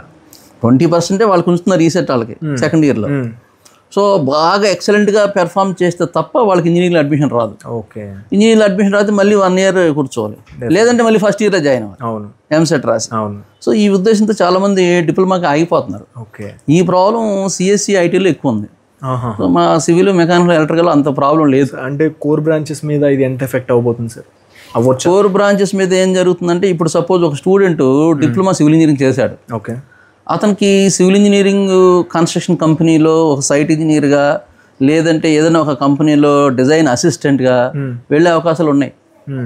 ఓకే, అంటే మన సివిల్ ఫీల్డ్ ఏంటంటే మీకు ఈ ప్రైవేట్గా వర్క్ చేసి సెటిల్ అయ్యేటువంటి హోప్స్ కొన్ని ఎక్కువ ఉంటాయి. When compare with electronics, electrical వాటిల్లో వాళ్ళు కంపల్సరీ ఇంజనీరింగ్ చేస్తేనే కెరీర్ ఉంటుంది. మనకి అవకాశం అది లేదు, అంత నెసెసిటీ లేదు. సో డిప్లొమాతో ఆపేసినా కూడా they can settle in a particular construction company. అది. బట్ ప్రైవేట్ ఫీల్డ్లోకి వస్తే వాడు డిగ్రీతో సంబంధం లేదు, సో అతనికి ఆ పర్టికులర్ స్కిల్ ఉందా లేదా? కరెక్ట్, ఎగ్జాక్ట్లీ అదే చూస్తారు. సో ఈ ఛాలెంజెస్ అనేవి మనం ఎలా స్టూడెంట్స్కి తెలిసేలా చేయొచ్చు? యాక్చువల్గా ఈ రోజుల్లో చాలా companies they are not giving prior to certificates. Right, exactly. Certificates ఏముందండి, somehow they are getting certificates. ఎందుకంటే ఈ రోజుల్లో ఏఐ టెక్నాలజీ వచ్చింది, ఇంకా ఏమేమో అడ్వాన్స్ సాఫ్ట్వేర్స్ వచ్చినాయి కాబట్టి రేపటికల్లా మీకు సర్టిఫికేట్ వచ్చేస్తుంది. అవును. సో సర్టిఫికేట్ బేస్ చేసుకుని ఉద్యోగం ఇచ్చేటువంటి ఇవి కూడా కంపెనీస్ దగ్గర లేదు ఇప్పుడు. They are directly testing the knowledge of a candidate before selecting. కాబట్టి అది సర్వేయింగా లేదంటే సాఫ్ట్వేర్ నాలెడ్జ్ ఇంకోటి, కాబట్టి ఆ పర్టికులర్ దాంట్లో వాళ్ళకి నాలెడ్జ్ ఉండాలి. అవేర్నెస్ చాలా ఇంపార్టెంట్. ఇప్పుడు మోడర్న్ డేస్లో కొత్త కొత్త టెక్నాలజీ, కొత్త కొత్త సాఫ్ట్వేర్స్. ఇప్పుడు ఒక సాఫ్ట్వేర్ ఇంజనీర్ ఉన్నారు, ఒక అతను జాయిన్ అయ్యాడు కంపెనీలో. ఎప్పుడు ఆ సాఫ్ట్వేర్ వర్క్ చేయలేడు ఆయన. 3 years కి 2 years ఇంకో సాఫ్ట్వేర్ వస్తుంది. So they have to cope up with that particular software. ఆ అప్డేట్ అవ్వకపోతే అతని కెరీర్ అక్కడ ఆగిపోతుంది. కాబట్టి ప్రతి స్టూడెంట్ కూడా మేము కాలేజీలో క్లాస్ రూమ్స్లో టీచ్ చేసేటప్పుడు ఇవే చెప్తాం. So getting certificate is not important. You should have practical knowledge more than theoretical knowledge. While you are facing an interview, what qualities you should have, in what way a pleasing interview. మీరు ఒక interview ఇచ్చేటప్పుడు what qualities employer will seek at you, మీ దగ్గర ఏమేమి qualities చూస్తాడు. So మీరు ఇట్లా చేయాలి, ఇలా చేస్తేనే మీరు సక్సెస్ అవుతారు.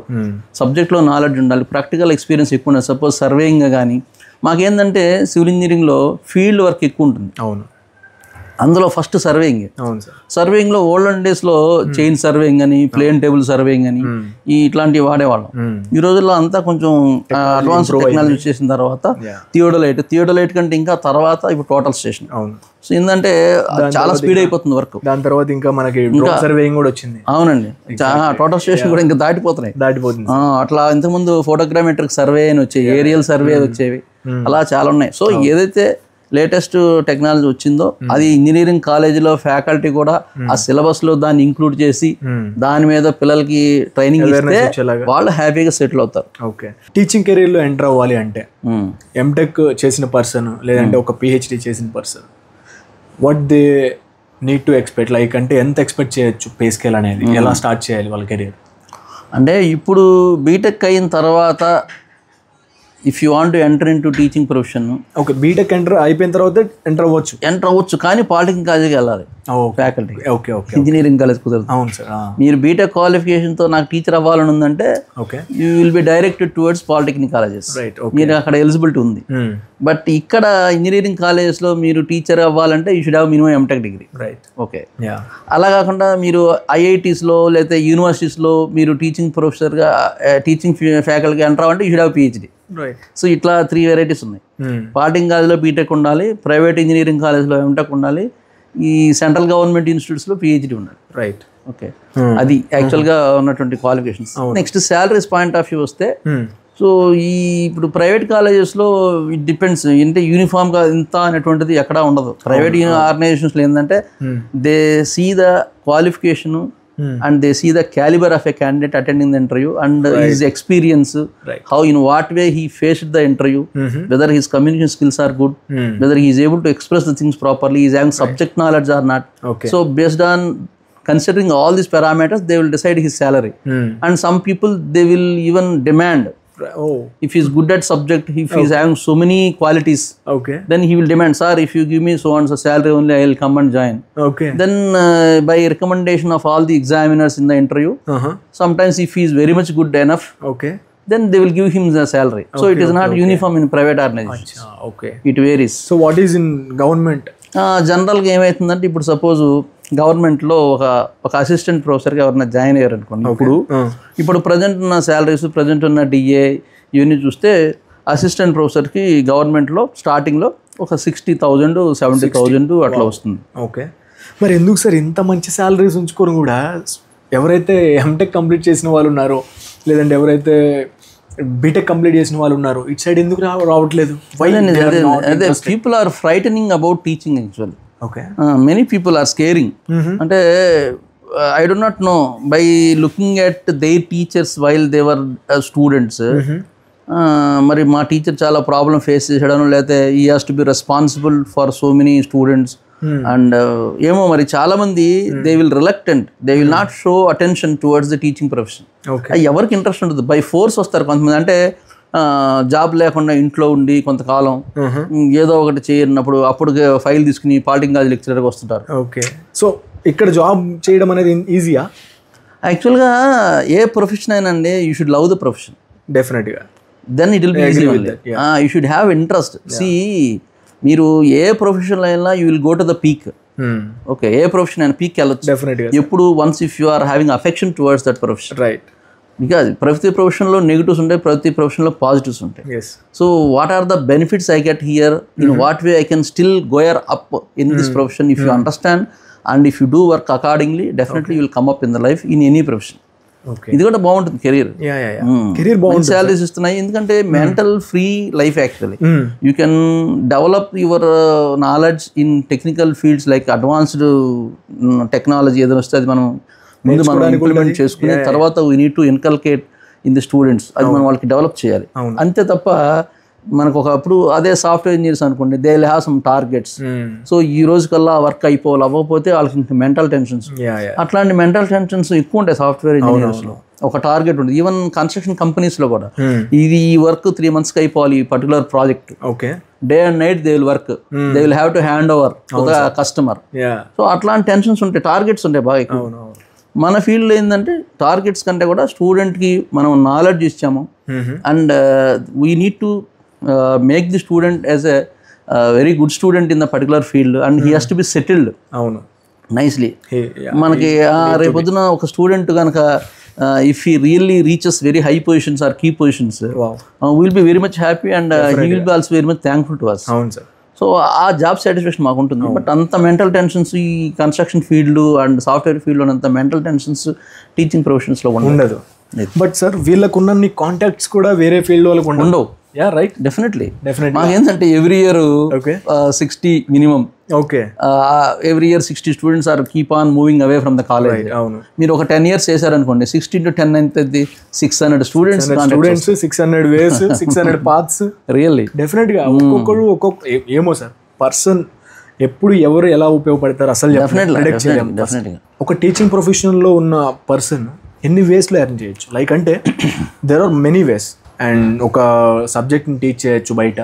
అంటే ఇక్కడ అఫీషియల్గా అయితే మనం ఒక ప్రైవేట్ ఆర్గనైజేషన్లో వర్క్ చేస్తున్నప్పుడు will be in the campus from morning 9 to evening 5 జనరల్గా ఆ క్యాంపస్లో ఉండాలి. So after 5 generally we can keep working actual. అంటే ఆ పర్టికులర్ ఆర్గనైజేషన్ యొక్క ప్రెస్టేజ్ డిస్టర్బ్ అవ్వకుండా యూ కెన్ వర్క్ ఎనీవేర్. అంతేగాని మళ్ళీ ఈవినింగ్ ఇంకొక ఆర్గనైజేషన్స్ వర్క్ చేయకూడదు. మనం ఏంటంటే we can have our own construction company, we can open a construction company, we can be as a design engineer, we can submit. Similarly we can take some classes. Even I use to take GATE classes earlier.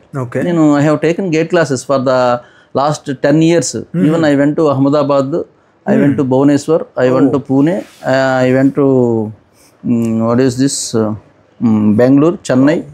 So 6-7 places I visited through Gate Academy, Gate Forum, IS Gate Academy, Vani Coaching Center, ACE Academy. Likewise 5-6 academies I have interaction and I used to take gate classes. That is because it was very fine actually. We used to earn a lot of money by giving training to gate actually for many students of throughout India. Okay. But unfortunately, after this corona, it is completely stopped actually. Before corona, we used to visit so many places and we used to give training for the students, aspirants of GATE. That was the situation. ఈ corona వచ్చిన తర్వాత ఏమైపోయిందంటే అంతా online coaching వచ్చేసింది. So offline coaching almost zero. Online coaching వచ్చేసేటప్పటికి they will record one particular faculty somehow and that is only be circulated for all the students throughout the year. అప్పుడు అట్లా ఈ చాలా ఇన్స్టిట్యూట్స్ గేట్ కోచింగ్ ఇన్స్టిట్యూట్స్ అన్ని close చేసేసారు. అవును. So అది ఇబ్బంది అయింది. సో అట్లా మనం we can take classes evening time either for the any అంటే రెగ్యులర్ బీటెక్ సబ్జెక్ట్స్ బ్యాక్లాగ్స్ ఉన్న subjects we can teach. Similarly for higher స్టడీస్కి గేట్ కానీ ఇంకా ఏదైనా సమ్ కాంపిటేటివ్ ఎగ్జామినేషన్స్ ఓరియంటెడ్గా వీ కెన్ గివ్ ట్రైనింగ్. లేదంటే we can have our own organization ఒక firm, ఒక కన్సల్టెన్సీ మనం స్టార్ట్ చేసుకుని we can do designs and we can do submission. ఇట్లా కాకుండా మాకు కొంతమందికి మేము లైసెన్స్డ్ ఇంజనీర్ కూడా చేయొచ్చు. ఏంటంటే ఒక మున్సిపల్ కార్పొరేషన్లో కానీ లేదంటే ఒక R&B ఒక పంచాయతీరాజ్లో కానీ every year licensed engineer apply చేయమంటారు. Once if I have MTech degree I'm eligible for getting the licensed engineer. అట్లా లైసెన్స్ ఇంజనీర్ తీసుకుని we can have some stamp here. Like అంటే ఏమైనా ఎగ్జామ్ అంటే ఇప్పుడు ఫర్ ఎగ్జాంపుల్ మీకు ఒక లైసెన్స్ ఇంజనీర్ అవ్వాలనుకోండి, వాళ్ళు అంటే వాళ్ళు ఒక ఎగ్జామ్ పెడతారు. సో దట్ ఎగ్జామ్ మీరు క్లియర్ చేయాలి. సెకండ్ ఏంటంటే మీరు ఒక ప్రైవేట్ ఆర్గనైజేషన్లో ఇట్లాంటి అనాలిసిస్ డిజైన్ చేస్తూ ఒక 2 years సర్వీస్ సర్టిఫికేట్ సబ్మిట్ చేయాలి. During my 3 years I have done so many projects అని చెప్పి ఒక సర్టిఫికేట్ వాళ్ళకి సబ్మిట్ చేయాలి. అది సమ్ నామినల్ ఫీజు ఏదైతుంటుందో అది ఫీజు పే చేయాలి. మీ బీటెక్ డిగ్రీ సర్టిఫికేట్ అటెస్ట్ చేయాలి. సో ఇట్లా అన్నీ ఇస్తే వాళ్ళు మీకు లైసెన్స్డ్ ఇంజనీర్గా సర్టిఫికేట్ ఇస్తారు. అది వచ్చిన తర్వాత by using that we can give asset. మనం ఏంటంటే వచ్చిన డిజైన్స్ని సర్టిఫై చేస్తూ వీ కెన్ సైన్ ఇట్. ఇట్లా చాలా వేస్ ఉన్నాయి. ఒక సివిల్ ఇంజనీర్గా మేము టీచింగ్ పొజిషన్లో ఉండి బయట కూడా ఇంకా చాలా వర్క్స్ ఇట్లా చేయొచ్చు. అంటే రిలేటెడ్ టు మాది కన్స్ట్రక్షన్ ఫీల్డ్, మా సివిల్ ఆర్గనైజేషన్లో వర్క్ చేస్తూ మాత్రం ఇంకో ఆర్గనైజేషన్లో వర్క్ చేయకూడదు. అది చాలా అది ఎందుకంటే ఇవన్నీ ఈక్వల్ అండ్ ఇది కదా ఆర్గనైజేషన్స్, అట్లాంటిది చేయకూడదు. బట్ బయట వర్క్స్ ఏమైనా చేసుకోవచ్చు. Okay. So if in case నేను పర్టికులర్ బ్రాంచ్ తీసుకున్నాను, civil or mechanical core branch ఏదైనా సార్, ఓకే, కోర్ బ్రాంచ్ తీసుకున్నప్పుడు అంటే వీళ్ళకున్న ప్రాబ్లం ఏంటంటే దీని తర్వాత నాకు జాబ్ రాదేమో, they are thinking like that అంటే ఈ రోజుల్లో. అందుకని చెప్పేసి భయం వేసి వాళ్ళు తీసుకోవడం మానేస్తున్నారు. డెఫినెట్లీ అదే జరుగుతుంది. సో అలాంటి వాళ్ళకు మీరు ఎలా వాళ్ళకి కన్వే చేద్దాం అనుకుంటున్నారు ఏదైనా? డెఫినెట్గా యాక్చువల్గా నేను ఈ వ్యూలో స్టూడెంట్స్ అందరికీ నేను ఇచ్చే సజెషన్ ఏంటంటే everybody wants to get some software job. అదైతే ఏసీ రూమ్స్లో ఉండొచ్చు, వర్క్ ఫ్రమ్ హోమ్ చేయొచ్చు, there are so many opportunities and facilities అనేటువంటిది స్టూడెంట్స్ అందరూ ఆలోచిస్తున్నారు. కాబట్టి అందరూ ఈ రోజుల్లో computer science, IT related branches join అవుతున్నారు. ఇక్కడ బీటెక్ సివిల్ ఇంజనీరింగ్ చేస్తే అడ్వాంటేజ్ చెప్తాను నేను. సో బీటెక్ సివిల్ ఇంజనీరింగ్ చేసిన తర్వాత మీరు ఒక పర్టికులర్ కన్స్ట్రక్షను, ఇప్పుడు నేనున్నాను ఒక బ్యూటిఫుల్ డిజైన్ చేశాను హౌస్, ఆ హౌస్ దగ్గరికి ఎప్పుడైనా ఇది నేనే డిజైన్ చేశాను అనేటువంటి ఆ సాటిస్ఫాక్షన్ దేంట్లో 100% ఉంటుంది. ఇప్పుడు నేను ఒక 10 buildings నేను డిజైన్ చేసి కట్టారు. Okay, whenever I go there, by looking at the building, ఇది నేనే చేశాను, ఆ సాటిస్ఫాక్షన్ ఎంతమందికి వస్తుంది. సో అట్లా ఒక బీటెక్ చేసి సివిల్ చేసిన తర్వాత అట్లా మనం ఒక డిజైన్ ఇంజనీర్గా we can do design for buildings. And government సెక్టార్లోకి ఎంటర్ అవ్వాలి. నేను మీకు చెప్పినట్టుగా ఈ Panchayati Raj, irrigation, municipal corporation, central public water department, irrigation department, so many departments ఉన్నాయి. వేరే ఇంజనీర్ అవసరమో లేదు తెలియదు, కానీ ప్రతి స్టేట్ గవర్నమెంట్లో సివిల్ ఇంజనీర్స్ మాత్రం ఉంటారు. అవును సార్. సో మనకి సివిల్ ఇంజనీర్ చదివినందువలన ఒక గవర్నమెంట్ జాబ్ వచ్చే అవకాశాలు చాలా ఎక్కువ ఉంటాయి. అవును, అది వేరే బ్రాంచెస్లో అంత ఉండదు. ఇప్పుడు మీరు NTPC వెళ్ళండి, సివిల్ ఇంజనీర్స్ ఉంటారు. NHPC, Indian oil, central government జాబ్స్లో కానీ ఎక్కడ చూసినా ఇప్పుడు మనకి డిఫెన్స్, తర్వాత ఈ మిలిటరీ, ఆ తర్వాత ఎయిర్ ఫోర్స్, దగ్గర ఎవ్రీ కాలేజ్ లో కూడా ఒక సివిల్ ఇంజనీర్ కంపల్సరీ ఉంటుంది. Yes, definitely. ఇప్పుడు సపోజ్ ఒక ఇంజనీరింగ్ కాలేజ్ ఉంది. ఇంజనీరింగ్ కాలేజ్లో every year they use to keep on adding so many floors in a building, so many constructions, they require a civil engineer. అంటే మీరు ఒకటి ఇప్పుడు మిగతావి మనకు కనపడితే లేదు, మనం రోడ్డు మీద నడుస్తున్నప్పుడు we can find buildings, bridges, apartments, tunnels. Okay, like wise so many structures we can see. They are all build by the civil engineers. So మనకు అంత ఎంతో ప్రౌడ్గా ఫీల్ అయ్యే అవకాశాలు ఎక్కువ ఉంటాయి. ఆ సాటిస్ఫాక్షన్ మిగిలిన లేదు, మిగిలిన వాటిలో ఉండదు.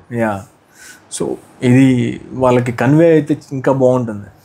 ఇన్ని ఆపర్చునిటీస్ ఉన్నాయి, but they are not showing interest. డెఫినెట్గా ఎప్పుడైనా ఒకటే గుర్తు మీకు, ఇప్పుడు ప్రతి ఒక్కరు అందరూ ఒకే డైరెక్షన్ వెళ్ళినప్పుడు అక్కడ మీరు ఫెయిల్ అయ్యే అవకాశాలు ఎక్కువ ఉంటాయి. సో మనం ఎక్కడైతే మనకి సాటిస్ఫాక్షన్ ఉంటుందో, ఎక్కడైతే మనకి అంత మనల్ని గుర్తిస్తారో అలాంటి ఫీల్డ్లో మనం అయితే షైన్ అవుతాం. కానీ ఇప్పుడు అందరూ software engineer, everybody is going towards that. So how much typical it is actually to get shine in that. అదే ఒక సివిల్ ఇంజనీరు, మీరు ఇప్పుడు సపోజ్ మీరు బెస్ట్ ఎగ్జాంపుల్ ఇంకోటి ఇస్తాను. ఇప్పుడు సార్ మోక్షగుండ విశ్వేశ్వరయ్య గారి పేరు విన్నారా? డెఫినెట్గా. త్రూఅవుట్ ఇండియా ఆయన బర్త్డేని ఇంజనీర్స్ డేగా సెలబ్రేట్ చేస్తారు. September 15th. అవును sir, September 15th engineers day. ఆయన బర్త్డేని గురువు సార్ ఆయన. అదేనిది అంటే అసలు ఫస్ట్ ఇంజనీరింగ్ స్టార్ట్ చేసింది సివిల్ ఇంజనీరింగ్, తర్వాత ఈ మెకానికల్ ఇంజనీరింగ్, ఎలక్ట్రికల్ ఇంజనీరింగ్, ఈ మూడు కూడా ఓల్డ్ బ్రాంచెస్. ఈ తర్వాత ఈ ట్రిపుల్ ఈ నుంచి ఈసీ టెక్నాలజీ అట్లా అంత ఓల్డెస్ట్ ఇంజనీర్. అంటే ఇప్పుడు ఆయన ఒక సివిల్ ఇంజనీర్ అయ్యుండి ఈ రోజు నేను ఇప్పుడు మా కేఎల్ రావు అనే ఒక ఆయన ఉన్నారు విజయవాడలో, కేఎల్ రావు వాటర్ వర్క్స్ అంటారు, చాలా ఫేమస్. ఆయన ఇంజనీర్, సివిల్ ఇంజనీర్. అంటే వాళ్ళు సివిల్ ఇంజనీర్ అయ్యి కూడా అంత ఇన్వాల్వ్ అయ్యి ఎన్నో కన్స్ట్రక్షన్స్ చేశారు. వాళ్ళు ఒక అలా లెజెండరీగా మిగిలిపోయారు. సర్ ఆర్థర్ కాటన్, ఆయన గురించి ఈ రోజున రాజమండ్రి ఆ గోదావరి సైడ్ అంత హ్యాపీగా ఉన్నాయంటే ఆయన చాలా చేశాడు. అట్లా ఒక ఇంజనీర్స్గా మనం ఎప్పుడు సక్సెస్ఫుల్ అవుతామంటే ఇట్లాంటివన్నీ ఇన్వాల్వ్ అయ్యి మనం ఏదో ఒకటి జనరేట్ చేసినట్టు అవుతారు. అలా అవకాశాలు, హోప్స్ ఎక్కువ ఉన్నాయి సివిల్ ఇంజనీరింగ్. మెయిన్లీ ఇంకో మేజర్ ప్రాబ్లం వచ్చేసి మన దగ్గర మేజర్లీ రూరల్ ఏరియాస్. ఓకే, ఇక్కడ మేస్తులు ఉంటారు, అవునండి, వర్క్ చేసే సీనియర్ పర్సన్స్ ఉంటారు, వాళ్ళకి ప్రాక్టికల్ నాలెడ్జ్ ఎక్కువ ఉంటుంది. సో ఇంజనీర్ని ప్రిఫర్ చేయడం అనేది రూరల్ ఏరియాస్ మినిమల్ అనమాట, చాలా తక్కువ. అవును. సో దీనిపైన మీ రెస్పాన్స్ ఏంటి? జనరల్గా ఏంటంటే ఈ రోజుల్లో ఈ విలేజెస్ అంతా అసలు ఇంజనీర్ ఉన్నాడు, ఓన్లీ తాపీ మేస్త్రి, they do construction of houses. కాకపోతే ఇక్కడ సిటీస్కి వచ్చేటప్పటికి ఇంజనీర్ ఈజ్ మ్యాండేటరీ. అంటే జనరల్గా G+1, G+2 బిల్డింగ్స్ కూడా ఈ రోజుల్లో పర్మిషన్స్ అడుగుతున్నారు, అప్రూవల్స్. అంటే ఇక్కడ కొన్ని డ్రాబ్యాక్స్ ఉన్నాయి. ఇది విత్ తాపీ మేస్త్రి ఏంటంటే ఆయన based on his experience, based on his knowledge డైరెక్ట్గా కన్స్ట్రక్ట్ చేసేస్తారు.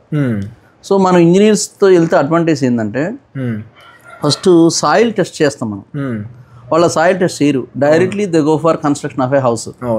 సాయిల్ కన్స్ట్రక్ట్ చేసినందువలన what is the condition of the soil, whether the soil, suppose if I go for G+5, whether the soil is able to bear the load or not. If it is unable to bear, what precaution I should consider, how to improve the bearing capacity of the soil is we can study. అదొక advantage. Next ఏంటంటే వాళ్ళకి ఒక plan ఉండదు, డైరెక్ట్గా construct చేసేస్తాడు. Plan మన చేతికి కూడా ఆయన డైరెక్ట్ కన్స్ట్రక్ట్ చేసేస్తాడు. ఇక్కడ మనకి ప్లాన్ ఉంటే అడ్వాంటేజ్ ఏంటంటే 3D హోమ్ ఆర్కిటెక్ట్ అంటే ఒక సాఫ్ట్వేర్ ఉంది. ఆ 3D హోమ్ ఆర్కిటెక్ట్లో before construction how the construction, after construction how our rooms will be looking like. మనకి ఇక్కడ ఇది హాల్ ఎలా వస్తుంది మీది, ఇక్కడ మీకు ఒక పూజా రూమ్ రావచ్చు, ఇక్కడ కిచెన్ రూమ్ ఉంటుంది, ఇంత స్పేస్ ఉంది కిచెన్ రూమ్లో, ఇంత స్పేస్ ఉంది, ఇంకా ఈ స్పేస్ ఖాళీగా ఉంది, దీన్ని ఎలా అంటే optimum utilisation is possible with the engineers plan. తర్వాత ఈ స్ట్రక్చరల్ డిజైన్స్ మనం చేస్తాం, బీము, కాలము, రీఎన్ఫోర్స్మెంట్, అవి మనం మళ్ళీ ప్రూఫ్ చెక్ చేస్తాం. ఇంకో 2-3 చెక్ చేస్తారు, ఈ కరెక్టా లేదా కోడల్ స్పెసిఫికేషన్స్ ఫాలో అవుతున్నారా లేదా. ఓకే. సో అక్కడ ఈ తాపీ మేస్త్రి అసలు ఏమి వెరిఫై చేయరు, డైరెక్ట్గా ఇన్ని రాడ్లు వేయండి, ఇట్లా వేయండి అని కన్స్ట్రక్ట్ చెప్పేసి వెళ్ళిపోతాడు ఆయన మేస్త్రి. సో అది ఏదైనా ప్రాబ్లం అయినప్పుడు హూ ఈజ్ రెస్పాన్సిబుల్ అనేటువంటిది ఉండదు. సో దానికి సర్టనిటీ ఉండదు. అవును. సో మనకేందంటే ఇక్కడ డిజైన్ ఒకరు చేస్తారు, దాన్ని ఇంకో 2-3 వెరిఫై చేస్తారు, తర్వాత will go for real execution. అవును. సో ఇది ఒక బెనిఫిట్. తర్వాత ఈ కాస్ట్ ఆఫ్ కన్స్ట్రక్షన్ కూడా ఆయన రఫ్గా చెప్తాడు తాపీ మేస్త్రి, మనకి ఒక 10 లక్షలు అవుతుంది సుమారుగా. ఆ తర్వాత దాన్ని 15 లక్షలకి 18 లక్షలకి తీసుకెళ్ళిపోతారు, అవ్వలేదంటే అయిపోయింది. కానీ మనం ఏంటంటే ఇక్కడ మనకి పర్ఫెక్ట్గా ప్లానింగ్ ఉంది. సో బీమ్ సైజ్ ఇది, కాలం సైజ్ ఇది, ఫౌండేషన్ కింద అయింది, బీమ్ కింద అయింది, కాలం కింద అయింది, ఈచ్ ఫ్లోర్ కన్స్ట్రక్షన్ కింద ఇంక్లూడింగ్ టైల్స్ మెటీరియల్స్ అన్ని కలిసి ఫైనల్ గా ఇంత అమౌంట్ అనేసి దానికి ఒక 10% తప్ప పెద్ద వేరియేషన్ రాదు. సో మనకి మనీ ప్రాబ్లం, మనీ మేనేజ్మెంట్ లో సమస్య రాదు. సో అది ఒక మేజర్ అడ్వాంటేజ్ ఇక్కడ కూడా. తర్వాత సపోజ్ ఇప్పుడు నేను బ్యాంక్ లోన్కి వెళ్ళాలి మా హౌస్కి, కంపల్సరీ వాళ్ళు ఏం చేస్తారు, ప్లాన్స్ అడుగుతారు, డిజైన్స్ అడుగుతారు, అప్రూవల్ అడుగుతారు, అవన్నీ మనకి ఈజీగా వీళ్ళు ఇస్తారు కాబట్టి ప్రాబ్లం ఉండదు. పల్లెటూరులో అయితే ఆ ప్రాబ్లమ్స్ ఉంటాయి. వాళ్ళు ఏంటంటే బ్యాంక్ దగ్గర ప్లాన్స్ ఉండవు, డైరెక్ట్గా తాపీ మేస్త్రి వస్తాడు, ఆ గ్రౌండ్ తవ్విస్తాడు, ఫౌండేషన్ చేస్తాడు, వాళ్ళ దగ్గర ప్లాన్ కాపీ కూడా ఉండదు. సో అదొక ప్రాబ్లం మనకి. ఈవెన్ బ్యాంక్ వాళ్ళు కూడా మీరు దాన్ని అప్రూవ్ చేసి లోన్ ఇవ్వడానికి ఆస్కారం లేదు. సో ఇది చాలా అది తాపీ మేస్త్రి G+2 వరకు పర్వాలే, కొన్నిసార్లు G+4 కూడా ఇచ్చేస్తున్నారు తాపీ మేస్త్రి ఈ మధ్యలో. అది చాలా డేంజర్ అది. ఎందుకంటే వాళ్ళకి ఆ విండ్ లోడ్స్ తెలవదు. సో వాళ్ళు ఏంటంటే వాళ్ళకున్న నాలెడ్జ్ ప్రకారం పాత రోజుల్లో డెడ్ లోడ్, లైవ్ లోడ్ ఈ రోజు కూడా అలాగే ఉంటాయి, అవేం మారవు. మనకు మారేది ఏంటంటే విండ్ లోడ్ ఒకటి, సిస్మిక్ లోడ్ మారుతూ ఉంటాయి, అవి చేంజ్ అవుతుంటాయి time to time. Olden days లో కంబైన్డ్ ఫ్యామిలీస్ ఉండేవి, ఆ పేరెంట్స్, వాళ్ళ పిల్లలు, వాళ్ళ మనవాళ్ళు అందరూ. అప్పుడు మీకు వర్టికల్ మూవ్మెంట్ లేదు. అంటే ఒక బిల్డింగ్ అంటే అప్పుడు ల్యాండ్ స్కేర్సిటీ ఉండదు పల్లెటూరులో, ఎంత కావాలంటే స్థలం. అవును సార్. ఇలా ఎప్పుడు కన్స్ట్రక్ట్ చేయాలి, ఎట్లా కన్స్ట్రక్ట్ చేస్తారు, horizontal they go for number of rooms, వర్టికల్కి వెళ్ళరు. అందు గురించి ఆయనకి పెద్ద ఇబ్బంది ఉండేది తాపీ మేస్త్రి. ఇప్పుడు వర్టికల్కి వెళ్ళేటప్పటికి మీకు సాయిల్ మీద ప్రెజర్ పెరుగుతుంది, soil is unable to bear the load, అప్పుడు సింక్ అయ్యే అవకాశాలు ఎక్కువ ఉంటుంది. కాబట్టి ఈ రోజుల్లో వర్టికల్గా వెళ్ళాలంటే మాత్రం ఇంజనీర్ కంపల్సరీ కావాలి. ఒకే ఫ్లోర్ వేసుకుంటే వెళ్ళారు, నెంబర్ ఆఫ్ రూమ్స్ వేసుకుంటే వెళ్ళాడు, ఆయన ఇచ్చిన సైజ్ సరిపోతుంది, ఎంత సైజ్ కావాలి స్లాబ్ అంటే ఆ సైజ్ చేసేస్తారు. 9 అంగుళాలు అంటాడు, 12 అంగుళాలు అంటాడు, 15 అంగుళాలు వేసిన సాల్ అంటాడు. అది ఒక ఫ్లోర్ వరకు పర్వాలా. నంబర్ ఆఫ్ ఫ్లోర్స్కి వెళ్ళినప్పుడు తాపీ మేస్త్రి పనికిరాదు డెఫినెట్గా. Property loss may be recovered, but human loss cannot be recovered. అది హ్యూమన్ లాస్ జరగకుండా చూసుకోవాల్సిన బాధ్యత ఉంది. అవును, డెఫినెట్గా. గేట్ గురించి నాకు కొంచెం బ్రీఫింగ్ కావాలి సార్. ఓకే అండి. అలాగే గేట్ మీరు ఎంతో మంది టీచ్ చేశారు, గేట్లో కావాల్సిన మెయిన్ మైండ్ సెట్ ఏంటి? యాక్చువల్గా స్టూడెంట్స్ అప్పటి వరకు 1-1, 1-2, 2-1, 2-2, 3-1, 3-2 అని సెమిస్టర్ సిస్టంలో they use to right the examinations in engineering. ఇప్పుడు అన్ని పేపర్స్ కూడా కన్వెన్షనల్ పేపర్స్ ఉంటాయి. అంటే they have to right the things on the paper, they have to elaborate the answer to get good marks. అది పద్ధతి. Engineering exams అన్నీ అలాగే ఉంటాయి. ఫస్ట్ టైం గేట్ ఎగ్జామినేషన్స్కి వచ్చేటప్పటికి వీళ్ళు అంటే ఎంసెట్ ఆల్రెడీ రాసుంటారు ఇన్ ద సేమ్ ప్యాషన్. ఇక్కడ ఏంటంటే కన్వెన్షనల్ కాకుండా ఆబ్జెక్టివ్ టైప్ ఉంటుంది. ఓకే, సో వీళ్ళు ఎందుకు ఆబ్జెక్టివ్ రాశారు, ఎప్పుడు రాశారు, by the knowledge of maths, physics, chemistry రాస్తే ఎంసెట్లో ఎంటర్ అయ్యారు ఇంజనీరింగ్లో. ఎక్కడికి వచ్చిన తర్వాత గేట్లో మ్యాథ్స్, ఫిజిక్స్, కెమిస్ట్రీ ఉండదు, సివిల్ ఇంజనీరింగ్ సబ్జెక్ట్స్ ఉంటాయి. ఆ సివిల్ ఇంజనీరింగ్ సబ్జెక్ట్స్ని ఇంజనీర్లు ఎలా చదివారు, వాళ్ళు ఒక ఎస్ఏ టైప్ చదివారు, అంటే ఎలాబరేట్ చేశారు అన్నిటిని. ఎందుకంటే they have to get 12 marks for a question. అంటే దాన్ని ఫుల్ గా 3 పేపర్స్ లో ఎలాబరేట్ చేయాలి ఆన్సర్. ఇది సడన్ గా ఏమైపోతుందంటే ఆబ్జెక్టివ్ గా మారిపోతుంది. అదే క్వశ్చన్ మీరు అట్లా 15 నిమిషాలు 20 నిమిషాలు తీసుకుంటే మీకు గేట్ లో క్వాలిఫై అవ్వరు. గేట్ లో ఎంత అంటే ఒక క్వశ్చన్ కి 1 minute లో ఆన్సర్ రావాలి. ఓకే, సో మేము గేట్ కోచింగ్ ఇచ్చేటప్పుడు ప్రతి దానికి షార్ట్ టెక్నిక్స్ చెప్తాం.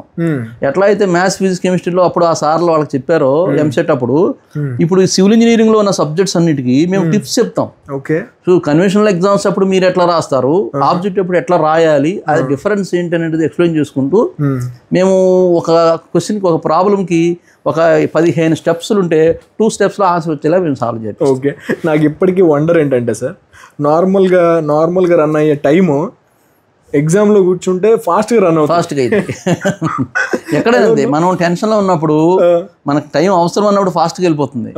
ఒకసారి టైం పాస్ కావట్లేదంటే అంత లేట్గా వెళ్తుంది. సో అయితే ఈ గేట్లో పిల్లలు సక్సెస్ అవ్వాలంటే ఆబ్జెక్టివ్ ఓరియంటెడ్గా బాగా ప్రిపేర్ అవ్వాలి. అంటే షార్ట్ ఆన్సర్స్గా మనం క్విక్గా ఆన్సర్ చేయాలి. అంటే ఆ రోజుల్లో గేట్ ఎగ్జామ్లో క్వాలిఫై అయితే మేము use to do only MTech. MTech చేయడానికి ఒక ఎలిజిబిలిటీ అది. ఇప్పుడు గేట్లో క్వాలిఫై అయితే మనం ఎంటెక్ చేయొచ్చు, public sector undertaking PSU jobs రావచ్చు, సెంట్రల్ గవర్నమెంట్, స్టేట్ గవర్నమెంట్, ప్రతి గవర్నమెంట్ జాబ్స్ లో కూడా ఇది ఒక బెంచ్ మార్క్ అయిపోయింది. If you are qualified in GATE you can apply for this post అంటున్నారు. So GATE they are giving more priority for the GATE. ఎందుకంటే ఈ గేట్ ఎగ్జామినేషన్ అనేటువంటిది ఎప్పుడు IITసే కండక్ట్ చేస్తాయి. ఒక్కొక్క ఇయర్ ఒక్కొక్క IIT కండక్ట్ చేస్తున్నాం. అంటే త్రూఅవుట్ ది 4 years ఆఫ్ ఇంజనీరింగ్లో అన్ని మేజర్ సబ్జెక్ట్స్ అన్ని కవర్ చేస్తూ ఒక ఎగ్జామ్ పెట్టినప్పుడు అతనికి ఆ ఇంజనీర్ ఉన్న సబ్జెక్ట్స్ అన్నిటి మీద గ్రిప్ ఉంటే తప్ప ఇక్కడ సక్సెస్ అవ్వడం. కాబట్టి మనం అతను విడిగా టెస్ట్ చేయడం బదులు ఈ సబ్జెక్ట్ నాలెడ్జ్ ఎలా ఉంది, ఆ సబ్జెక్ట్ నాలెడ్జ్ ఎలా ఉంది అని ఇది కనుక క్వాలిఫై అయ్యాడంటే ఇతను సబ్జెక్ట్ ఉన్నట్టే అనేటువంటిది ఆ గవర్నమెంట్ ఆర్గనైజేషన్ అన్ని కన్సిడర్ చేసి గేట్కి అంత వాల్యూ ఇస్తున్నాయి. సో గేట్స్ 2 కనుక పిల్లడు క్వాలిఫై అయ్యాడంటే అతను హ్యాపీగా హైయర్ స్టడీస్కి వెళ్ళిపోవచ్చు వెంటనే ఇండియాలో, లేదంటే హ్యాపీగా గవర్నమెంట్ జాబ్స్ కూడా వచ్చే అవకాశాలు బాగా ఎక్కువగా ఉన్నాయి. అంటే ఏ సబ్జెక్ట్స్ తను మేజర్గా అక్కడ ఫోకస్ చేయాలి? ఇప్పుడు ఇయర్ ఈ gate question paper IIT Madras వాళ్ళు సిలబస్ ఫిక్స్ చేశారు. They give some weightage, analysis, structural analysis 10 marks, design 20 marks, soil mechanics 30 marks అట్లా ఇస్తారు. అది మళ్ళీ ఇంకొక ఐఐటి ఇచ్చినట్టు మళ్ళీ వాళ్ళు మళ్ళీ చేంజ్ చేస్తారు. బట్ ఏంటంటే బేసిక్గా మేజర్ సబ్జెక్ట్స్ మనకి ఏంటంటే structural analysis, structural design, soil mechanics, environmental engineering, తర్వాత ట్రాన్స్పోర్టేషన్ ఇంజనీరింగ్, సర్వేయింగ్, ఇవి బేసిక్ సబ్జెక్ట్స్. వెయిటేజ్ యాక్చువల్గా ఏంటంటే ఇప్పుడు స్ట్రక్చరల్ ఇంజనీరింగ్లో we have analysis, design, transportation ఇంజనీరింగ్లో హైవే ఇంజనీరింగ్ ఉంటుంది, అదేవిధంగా జియోటెక్నికల్ ఇంజనీరింగ్ సాయిల్ మెకానిక్స్ వస్తుంది, అదేవిధంగా ఇప్పుడు ట్రాన్స్పోర్టేషన్ ఇంజనీరింగ్లో హైవే ఇంజనీరింగ్, అదే ఎన్విరాన్మెంటల్ ఇంజనీరింగ్ ఉంటుంది, సర్వేయింగ్ ఉంటుంది. సో ఒక్కొక్క సబ్జెక్ట్కి ఒక్కొక్క వెయిటేజ్, అంటే దీనికి 10 marks, వీటికి 15 marks, ఈ సబ్జెక్ట్ 20, అట్లా వాళ్ళు అగ్రిగేట్ చేసి ఓవరాల్గా 100 marksకి they will fix all the subjects weightage. That weightage will be keep on changing. ఇప్పుడు ఐఐటి మెడ్రాస్ వాళ్ళు స్ట్రక్చరల్ అనాలిసిస్ 10 marks ఇచ్చారనుకోండి, ఇంకొకటి 20 marks ఇస్తారు, అట్లా చేంజ్ అవుతూ ఉంటుంది. అట్లా ఒక్కొక్క బ్రాంచ్లో ఒక్కొక్క, అంటే ఆ 4 yearsలో ఉన్నటువంటి మేజర్ సబ్జెక్ట్స్ని కన్సిడర్ చేసి they are going to frame the syllabus. And once if a student is qualified in the GATE examination, it indicates that is having knowledge in all the subjects relative to his branch of engineering. కాబట్టి అది land marking తీసుకుని government organisation sectors అన్ని కూడా once if a student is got qualified in GATE examination we can offer him as a post అని చెప్పేసి వాళ్ళు governments వాళ్ళు they are giving more priority for the GATE selected students. అది. So ఇవి ఎన్ని subjects ఉంటాయి సార్ మొత్తం? నాకు మన సివిల్ ఇంజనీరింగ్లో వస్తే దగ్గర ఒక 8 subjects దాకా వస్తాయి. 8. ఇప్పుడు ఏమైపోయిందంటే ఆన్లైన్ ఎగ్జామ్స్ వచ్చిందా సఫిషియెంట్ నెంబర్ ఆఫ్ సిస్టమ్స్ వాళ్ళకి అది దొరక్క మీకు సివిల్ ఇంజనీరింగ్ ఒక రోజు, మార్నింగ్ సివిల్ ఇంజనీరింగ్, మధ్యాహ్నం ఎలక్ట్రానిక్స్ ఇంజనీరింగ్ అట్లా పెడుతున్నారు. ఇప్పుడు సిస్టమ్స్ మారిపోయింది, ఇప్పుడు అంతా కంప్యూటర్ మీద రాస్తున్నారు కాబట్టి చేంజ్ అయింది. మాకు ఇంతకుముందు అంతా ఎగ్జామ్స్ అన్ని ఇట్లా నోటిఫికేషన్ ఆగస్ట్ సెప్టెంబర్లో వేస్తే ఎగ్జాము ఫిబ్రవరిలో జరిగితే మార్చిలో రిజల్ట్ ఇచ్చేవాడు. తర్వాత జూన్లో అడ్మిషన్స్ ఉండేవి. ఇది ప్రాసెస్ యూజువల్గా. యాక్చువల్గా వీటికి మెటీరియల్స్ ఉంటాయి, ఓల్డ్ ఆబ్జెక్ట్ క్వశ్చన్ పేపర్స్. ఇప్పుడు మనం సపోజ్ ఈ ఇయర్ ఐఐటి మెడ్రాస్ వాళ్ళు ఆర్గనైజ్ చేస్తున్నారు అనుకోండి, వాళ్ళు సబ్జెక్ట్ స్ప్లిట్ చేసి సివిల్ ఇంజనీరింగ్లో స్ట్రెంత్ ఆఫ్ మెటీరియల్స్ ఒక సబ్జెక్ట్ ఉంది, అది ఒక కన్సర్న్ ప్రొఫెసర్కి ఇస్తారు. అవును, మీరు ఈ సబ్జెక్ట్స్ మీద ఒక 20 bits 30 bits ఇవ్వండి. అదేవిధంగా స్ట్రక్చరల్ అనాలిసిస్ ఇంకో ప్రొఫెసర్కి ఇస్తారు. త్రూఅవుట్ ఇండియా వాళ్ళు ఎక్కడ they can get the help from IIT Mumbai, they can get from IIT Delhi, అట్లా పంపిస్తారు. వాళ్ళు ఒక 30 questions ఇమ్మంటారు, సిలబస్ పంపించి ఈ సిలబస్లో 30 questions ఇమ్మంటారు. అట్లా వాళ్ళు 30 ఇస్తే అందులో మళ్ళీ ఒక 20 స్క్రూటినీ చేసి వీళ్ళు they will prepare the question paper. Okay, అంటే ఈజీగా ఆన్సర్ వచ్చేటువంటి క్వశ్చన్స్ కాకుండా కొంచెం వర్క్ చేస్తే వచ్చే క్వశ్చన్స్ కొన్ని ఉంటాయి. ఒక 15 minutes ఒక క్వశ్చన్ కోసం 15 to 20 minutes మనం ప్రాబ్లమ్ సాల్వ్ చేస్తేనే ఆన్సర్ వచ్చే క్వశ్చన్స్ కొన్ని ఉంటాయి. Okay, nice. కాబట్టి అక్కడ మనం షార్ట్ క్వశ్చన్ షార్ట్ వేలో will teach them how to get the answers in the short way. Okay, కాబట్టి ఒక 5 minutes లోపలే they need to answer every question. But competitive ఎగ్జామినేషన్స్లో సక్సెస్ అవ్వాలంటే ఎప్పుడు కూడా ఒకటే గుర్తండి, every student will have knowledge. అవును, but whoever completes the exam within the time will be succeeded. Okay, time management is very very important. మీరు ఇప్పుడు if you give 6 hours or 10 hours everybody will get good marks. మనకు కావాలి అక్కడ 3 hours లోనే you have to complete that. Time పర్ఫెక్ట్గా manage చేసినట్టు success అవుతారు. Right sir, all competitive examinations time management is very important. Okay, students sir, students evolution అనేది ఎలా ఉంది అంటే మీరు ఏం చెప్తారు? లైక్ అంటే ఒక 10 years బ్యాక్ ఒకలా ఉంది, ఇప్పుడు చూసే జనరేషన్ ఒకలా ఉంది. What is the comparison? స్టూడెంట్స్లో ఈ మ్యాథమెటికల్ క్యాపబిలిటీస్ పడిపోతున్నాయి. ఇప్పుడు ఇంతకుముందు ఏదన్నా ఒక క్వశ్చన్ ఇస్తే వాళ్ళు they use to get me answer so quickly. ఈ రోజుల్లో వాళ్ళు క్యాలిక్యులేట్ ఇచ్చినా కూడా they are giving me wrong answers by using because they are not aware of how to use the calculators also. మేము ఇప్పుడు ఇంజనీరింగ్ మెకానిక్స్ చెప్తాను పిల్లలకి, I give some small simple equation for the students to get me answer. Even if they use calculator, they will give me answer after I complete my answer. Because నేను calculator లేకుండా డైరెక్ట్గా answer రాసేయగలను. అవును, ఈ students calculator చెప్పంటారు అంటే but they will do it but they give me wrong answer. So పిల్లల్లో ఆ mathematical abilities పడిపోతున్నాయి. Olden డేస్లో పిల్లలు చాలా షార్ప్గా ఉండేవాళ్ళు. ఎస్పెషల్లీ నేను క్యాల్కులేషన్ పాయింట్ ఆఫ్ వ్యూ మాట్లాడుతున్నాను. టెక్నికల్గా వేరే సబ్జెక్ట్ నాలెడ్జ్ వేరే ఉండొచ్చేమో కానీ బట్ క్యాల్కులేషన్ పాయింట్ ఆఫ్ వ్యూలో పిల్లలు కొంచెం వీక్గా ఉంటున్నారు ఈ రోజుల్లో. మెయిన్లీ చూస్తే మ్యాథ్స్ ఎవడైతే చేయగలడో వాడి క్యాపబిలిటీస్ అనేది ఓల్డెన్ డేస్లో అలా చెప్పేవాళ్ళు. కంపారిటివ్లీ చూసుకుంటే అందరూ ఏమనేవాళ్ళు అంటే if a student is good at maths automatically he will be good at other subjects also అనేవాళ్ళు ఎప్పటి నుంచో. బట్ అండ్ నిక్మార్ మీకు ఐడియా ఉండండి. ఎస్, నిక్మార్ మా స్టూడెంట్స్ చాలా మంది మేనేజ్మెంట్ కోర్సులు అక్కడ చేస్తారు, ఎంబీఏ లాంటిది. Is it worth sir, really worth అక్కడ చేయడం అనేది? అంటే నేను విన్నా చాలా ప్రైస్ అనేది ఎక్కువ ఉంటుంది. చాలా దగ్గర మీకు you will have to spend around 12 lakhs per a course. Yes, అంటే the duration maybe around 2 years. ఆ 2 years లో 12 lakhs దాకా ఖర్చు అవుతుంది. ఇప్పుడు నిక్మార్ మెయిన్ క్యాంపస్ పూణేలో ఉంది, మన బ్రాంచ్ వచ్చి హైదరాబాద్లో ఉంది. సో మా స్టూడెంట్స్ చాలా మంది నిక్మార్ పూణేలో చేశారు. వాళ్ళు ఏంటంటే బోల్డ్ స్టెప్ అది. ఎందుకంటే పేరెంట్స్ ఇంజనీరింగ్లో after all 2 lakhs they use to spend on the student to complete the course. But అక్కడ ఎట్ ఏ టైం 12 lakhs పెట్టాలి. కానీ పీజీ మంచిది అని జాయిన్ అయ్యారు. బట్ ఆటోమేటిక్గా వాళ్ళకి they are placed in good companies only. They are all well settled now. Even the students who completed the course at Nikmar Hyderabad also they are settled. Okay, what is Nikmar sir? అసలు ఎక్కడి నుంచి వచ్చింది idea? అంటే construction management and research, అది national institute of construction management and research. అవును, అంటే ఈ construction civil engineering సంబంధించింది కన్స్ట్రక్షన్ అనేటువంటిది మనకు మేజర్ వింగ్ అనుకున్నాను. అవును, ఆ కన్స్ట్రక్షన్ మేనేజ్ చేయడానికి ఎట్లా, what are the innovative methods in the constructions, అది ఎట్లా, how to manage that and what are the research going on in the construction.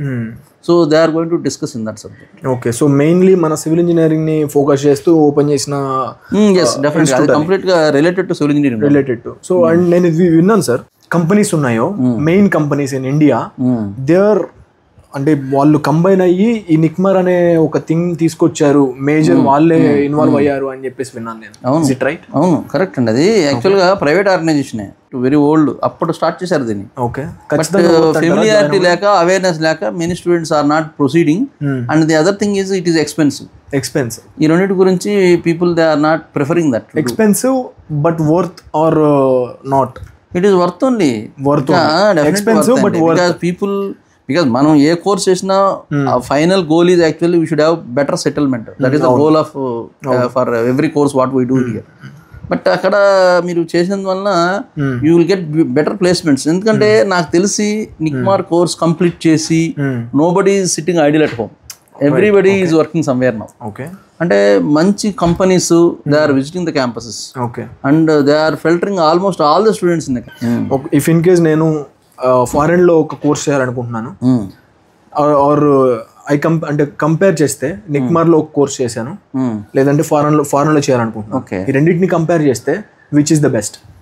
It depends on the person. ఇప్పుడు నిక్మార్లో మీరు course complete చేస్తే you get settled in India only. మీకు ఇండియాలో అంటే package ఎలా ఉంటుంది, మ్యాక్సిమం అంటే 2 lakhs లోపలే ఉంటారు. 2 lakhs per month starting. But అదే ఫారెన్కి వెళ్తే మీకు 4 lakhs 5 lakhs వచ్చే అవకాశాలు ఉన్నాయి.